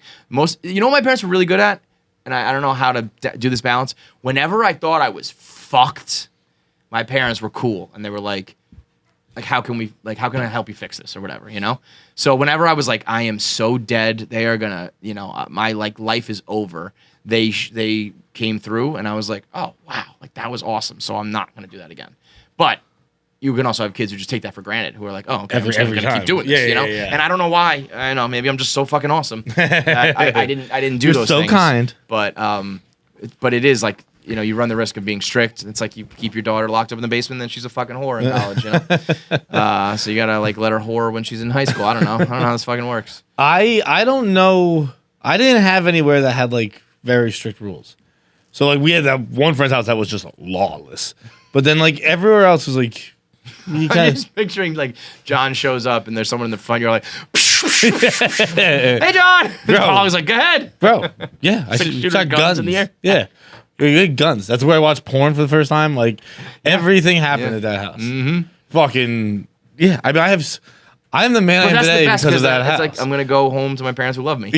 Like I always felt like, okay, man, like. I hope your dad doesn't hit you with a belt tonight. I'm gonna go, my dad's gonna hug me, but I think you get beat. Like same time tomorrow? See ya. Can I grab a little Debbie snack for the road? You got those cosmic brownies or whatever? There's always so many little Debbie snacks. That's what they had for dinner, because they're poor. All right, next up. What's up, guys? Scott Anthony here. I was on your very successful internet game show at one point, Social Distancing. That's what's up. And my question for you is, what's the like one technology that's supposed to make our lives more convenient that actually make your lives less convenient? KFC, I know you've talked about like Bluetooth headphones versus wired headphones. Yep. So I'm looking for more things in that category. My answer is self-checkouts. I think self-checkouts are the fucking worst. Some point in the process of self-checkout, I always have to call over like an actual human being to help me out. So really, I would just rather prefer to go to a regular checkout. Mm-hmm. That's the answer. I mean, that is the number one right now. One day they will perfect this, and it will be awesome because I don't want to go to a person. I have to because of like the shortcomings of the technology. The CVS in my apartment. Please put the weighted item in the thing. And it's like, I fucking did. And you have to call them over. And I remember I've been shopping a lot more recently. I've been getting more groceries and I have to get shit for the kids and stuff. And so I'll do it and I'll try to like do it on my own. And as soon as the person comes over, I'm like, don't leave. Stay here because it's going to happen again in 2 seconds. Because they go and do some shit and then you're stuck and the people are looking at you and I'm like, it's not my fault, man. You saw me put the fucking cheese down there. I don't know why it didn't register. What do you want me to fucking do? And then you take it off, you put it back on, you scan it again. That's when I usually end up stealing shit. I'm just like, you know what? It's not working. I'm taking it. I tried. I tried to fucking pay you. But that's a great one. And similar to that, I was tweeting about it this weekend. Credit card technology is just all over the map. All over the map. And they're finally getting it right with the tap. The tap works. But we need to universalize that. We need that to be absolutely everything because when you don't tap and you got to insert. Remember we swiped? We were all good with swiping. We all knew how to swipe. Chip came out and then too the hot, chip too came. heavy. Chip came out way too early. Yep. And then even when we started to figure out the chip, it was one of those like you have to put it in the ATM and leave it there the whole time. Mm-hmm. So then people sometimes lost it. So then they had to put the beep beep. So you didn't lose it. It was loud. It was like, or you had to take it before you got the money. Leaving your chip in too long was like it was akin to setting off a nuke. Yeah, there were major noises being made. It was Dumb and Dumber. You want to hear the most annoying sound in the world? And yeah, you used to take your money and run, and then you leave your card in there. So then they came up with we do the chip. Me too. The chip and dip. You know, you put it in and out. But now sometimes if it is an insert, you don't know whether you're gonna leave or just dip. So I dip it, and it says, "Oh, your card didn't read." You know. I'm like, I gotta leave it in. I didn't fucking know that. Because some of these places don't have the fucking tap. Everybody's gotta have the tap soon. And the chip was designed to I think it's safer, but boy, it just threw a wrench in the whole fucking thing. Yeah, it did. I don't know what my answer for this is. This fuck, I didn't think I know one was, back in the day, electronic or automatic seatbelts. You close the door, and moved over. And that was annoying. I remember my grandma used to she'd be ripping a cig in the car and she'd duck underneath it. Actually, I think this got cut out from last episode, so I'm gonna say it again. Seatbelts ruined my life. Yeah, wait, what seatbelts because they went right between my fat set of tits. Right. And everyone made fun of me in the car. Yeah. And you had those fucking parents who were like, you gotta have your seatbelts on. What do you think you're doing without your seatbelts on? I think I'm hiding my fucking melons, is what I'm doing, Ellen. Okay? I'd rather die than show you my tits right now. Because you could do it. You could fucking go behind you. I forgot about the automatic seatbelt. And so I don't know how they need to do it, but I was thinking, I got in the car the other day and I was driving and I was with the kid and and I'm trying to put it on and I was like, there should be a way to do this automatically successfully. Like some sort of like, I don't know, you just push a button and it, like, you know what I mean? It feels Space like technology. Like if you're looking at fucking the Cybertruck coming out, you're telling me you have to reach and grab that and buckle in? That seems weird. I think anything voice activated. Bluetooth, we know you. Bluetooth is my least favorite technology in the history. Voice activated is a good one, where it's like it doesn't really register. I know what it is. It's voice texting, Kevin. Nah, that shit's fire. Kevin voice texted me the other day. He's actually a pretty good voice texter. You gotta clarify. It's the voice note because there's the talk to text. Voice note. I think talk to text is another one that is not really there yet. It doesn't know slang, and you gotta doesn't know. It's gotta learn to cut out likes. I'm gonna say like a bunch of times. Don't type it. Don't text it. But yeah, voice notes of the future, bro. Get on board. I'll just stop. I'll just stop texting. I don't care. It'll just help me achieve my goal faster. In fact, I'm pro voice text. You know why? Because you're not kind. Yeah, I am. Like I said, you actually had a good voice text last night or whatever it was. But it's when you got to deliver a joke, really. Yeah, it's not gonna translate on text. Let me say it. Fuck, there's got to be something. I gotta have something. You know what I think is one? Bluetooth. I feel like I'm such a goddamn whiner. I feel like I've just complained about all mine already. It's Bluetooth. Yeah. It's fucking voice text. It's You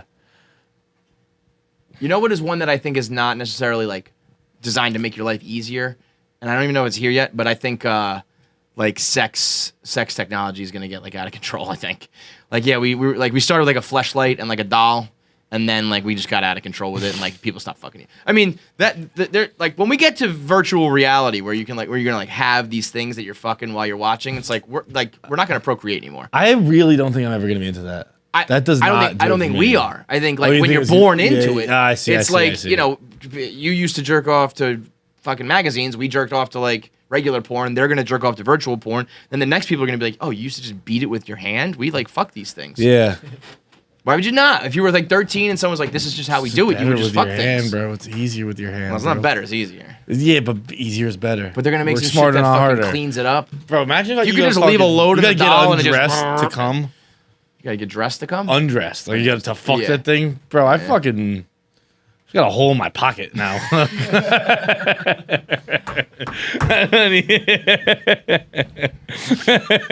All right, last voicemail from Jack Harlow here. What's up, KFC, Feits, Jackie, Nick, everybody? I was listening to your podcast today, the one from Thursday, about you saying the top 5 most famous women of all time. I wasn't sure whether you said they were alive or not, because the thing I instantly thought of was the Virgin Mary, that fraud woman who birthed the Jesus or whatever. Just because we know this guy's Jewish doesn't mean the Jesus. Fuck you. Talking down on my religion. Mother Teresa? Like, come on. Unless we're going alive. If we're going dead, gotta be those definitely women. Very much specified alive. We're definitely going alive. Yeah. Everyone we listen to all was your alive. complaints are fuck you. Who are and if you want to say 5 most famous men, women of all time. All time. Okay. Dead, alive, doesn't matter. Okay. Men and women? Let's do, Jesus, the Prophet Muhammad, Buddha? Is that a thing? Is that a guy? Buddha's a guy. By the way, did you know fucking Gandhi's a piece of shit? Yeah. I didn't know that. Well, I don't know. Yeah. I think like he had like 50 wives and they beat him and shit, right? Like he was a hornball, right? But like he wouldn't he would have like little girls sleep in bed. Yeah. Well, he tried to do that to like avoid them, like the temptation. Yeah. That's what fucking Fogel said too. Those are like the 3 big religious ones, right? Hitler. Huh? Hitler. Yeah, Hitler. Again, we've said this before, man. For fucking Hitler put asses in the seats. Say what you want about Hitler, and there's plenty you can say, but that motherfucker left a lasting impression. Dude, that guy. Be it like he ruined the name Adolf. Clout like you read about. Ruined the middle mustache. Yep. Swastika. Change. Just completely reinvented it. The whole. Imagine someone just came out today and was so evil. The Nike swoosh meant something different when they were done. Mm-hmm. Like, all right, that dude's good at branding. You can't do that ever I'll again. Give you that. Yeah, no, he was a marketing genius. He would be so viral. If Hitler was an influencer right now, he would have like 400 million followers. He would like double up The Rock. He was fiery, man. Yeah. He had passion, bro. Yeah. By the way, speaking Hitler, of The Rock. it's crazy. Speaking of The Rock. I saw a tweet. Wait, what's our fifth, though? God, is there any woman on there? I guess Virgin Mary, maybe? Yeah, Mary's that on there. Fucking Mary. lying bitch. Mary's on there. You gotta have Mary on there. Oh, you didn't fuck anybody? Suspect. Whatever. She probably fucked a Jew. She was also fucking a child. She did. She was Jewish. Yeah. Yeah. She was out there fucking Catholics. What the hell? They were. Those weren't around until they slaughtered her son. It is so fucking pussy of the Catholics to be like, the leader of our religion is a different religion. Yeah. Like fucking pussies. Could you imagine if like Jesus, like theoretically, I guess when Jesus first came back, it was kind of the beginning of it all. But if Jesus, I guess when Jesus first came back, he should have been like, you guys aren't Jews anymore? What the fuck? Yeah, you know what I mean? Like, the other one's the real one, like guys. his second coming, he should be like, oh, the Jews are coming with me. You guys are all fucking wrong. Fuck, what were we saying before we went off on that? Sorry, yeah. Fuck. It was. The Rock. Yeah, The Rock. Bro. What are you out on? Not on anything. Oh. When Casamigos sold for $1 billion, they were moving 160,000 crates of tequila. No, a year. 160,000. Oh yeah, that's a lot. Okay. Dwayne Johnson is moving 600,000 crates a year with his tequila. Wow. Oh, Casamigo, he's Terramana. Right? Yeah. So when Casamigos sold for $1 billion, it was moving 160,000 cases a year. Terramana is moving 600,000 cases a year right now. Wow. Fuck, that guy's got it like that, huh? Dude. He's like, as much as famous and successful as you think he is, like double it. Yeah. Whatever wealth you think he has, it's. I imagine Tao. I don't know how to pronounce it. TAO is like his energy tea. I imagine that's doing quite well as well. All of it, man. Because it's just Bert. I was listening to Two Bears, One Cave, and Bert said like, he was like, I wanted to become a tequila guy, and I thought like, all right, I'm just gonna do it because The Rock does it. It's like, and that's what the world, like the whole world does that. Tequila's fire. He said that, and then how about this? Like to give those guys a shout out. The Rock DM'd Bert and was like, "Oh, I didn't know you were a tequila guy. I'll send you some Terramana." Like, man, when you got like, I'm also a tequila guy. I know. I was thinking like, how can we get that? Like, I like whiskey and I like tequila. Those are my two drinks. Yeah, please send something me that. to note. George Dwayne. Clooney, The Rock, anybody. It was funny. They were talking. Bert's always got these grand ideas, and Tom always kind of like knocks. Which, them by down. the way, I would like to join in with Bert on Winston Churchill Day, which I believe is January 25th. Oh, is it soon? I think so. I thought it was May for some reason. Google that. Winston Churchill Day. It'd probably be better if it was May. But yeah, it might not be. Give the body a little more time to bounce back. April 9th. April 9th. April 9th. Well, that was what day though? Like it's not when it's not. No, I don't think it's that. It's like Google Winston Churchill Day, Scotch, champagne, cigar. Because I think it's his birthday that he did it on, not like the day that they. I think it's just every day he does it. Right. Okay, you're right. Because he actually doesn't drink that much. So much. do Winston Churchill Day. I think it's just Bert did it for his Bert birthday. said January 24th, Winston Churchill Day. Okay, 25. Bert had an idea to start a racing, like Two Bears, One Cave racing. It was very funny. He does not know anything about F1. So he was like, Lewis Hamilton, let's get him on the show. Can we get him on the show? Like, call him up. Like, and he didn't know how much money was made and how any of it worked. But he was like, let's start Two Bears, One Cave racing. And I'm sitting there the whole time thinking, like, that's a good idea. Like, and F1 is so affluent, like, they probably couldn't, like, just get a fucking racing team and be on it tomorrow. But, like, Tom likes racing and knows the cars and knows, like, that world. And I think they're popular enough that, like, The Rock and people will be like, yeah, like, all right, like, we'll do something with these guys. They can get, we'll get us more fans in the comedy world and all this shit. And Tom was kind of like, poo-pooing it because he's like, no, dude, we're not big enough to do this, you know. And the whole time I'm thinking like, man, that's how the world works these days. Like, you got star power in one industry, you can get into another one. There are no barriers of entry. Would you have told me that Logan could box Floyd Mayweather? And you know, like these things are possible. And then he's like, I bet you Barstool will do it. I bet you Barstool would think about that. Let's call KFC. Like maybe like he'll tell you this is a good idea, and then for whatever reason they don't end up calling. But then as he's talking about, Bert goes, I don't even think I have his number. It's like, God damn it, Bert! We've been over this long balls. You just don't even know if you have my fucking number. Shit! Call me next time. But he was like, he was like, Barstool's gonna start a fucking. Oh, and then so the reason was really funny. He was saying, I think Dave Portnoy is just watching all of our moves and doing them before we do them. I bet you he's going to start Barstool Racing before us because he wanted to start a sports. Yeah. So that's why I came. He's like, I bet you he's going to start Barstool Racing. I bet you he drinks Kool-Aid all day. I bet you he's brushing his teeth with soap. And he just started listing all these things that Bert does. I was like, you brush your teeth with soap? Yeah, I think he was like, I've never heard that episode, but I'm assuming with Bert, it's like it just saves time. Like you just wash up and just fucking do it all. He actually brushes his teeth with soap? I think so. Knowing Bert, it's one of those bitches. All right, that's it for voicemails. Make sure you hit the submission. I usually say hit the line, not that anymore. You got to submit more videos. But it's now time for our interview with Jim Belushi, acting legend turned cannabis business mogul. Jim Belushi, conveniently brought to you by 3 Cheif. I mean, even at the top of your game, were you were still nervous? Well, always. I mean. I think about my brother John a lot, and he was at the top of the game. I mean, he had the #1 album, #1 TV show, and #1 movie in 1 year. Jesus Christ. 1 year, right? Album, Blues Brothers album was platinum. I mean, he was just the biggest star. And when you get to that point, you get nervous about this part coming down the hill. Right. So there's never a moment when you're not nervous in this industry. Was he like that? Like you even at his peak, he was. He covered it all up. Yeah, he's a super cool dude, man. Come on, yeah. He was not the coolest, man. Yeah, and funny.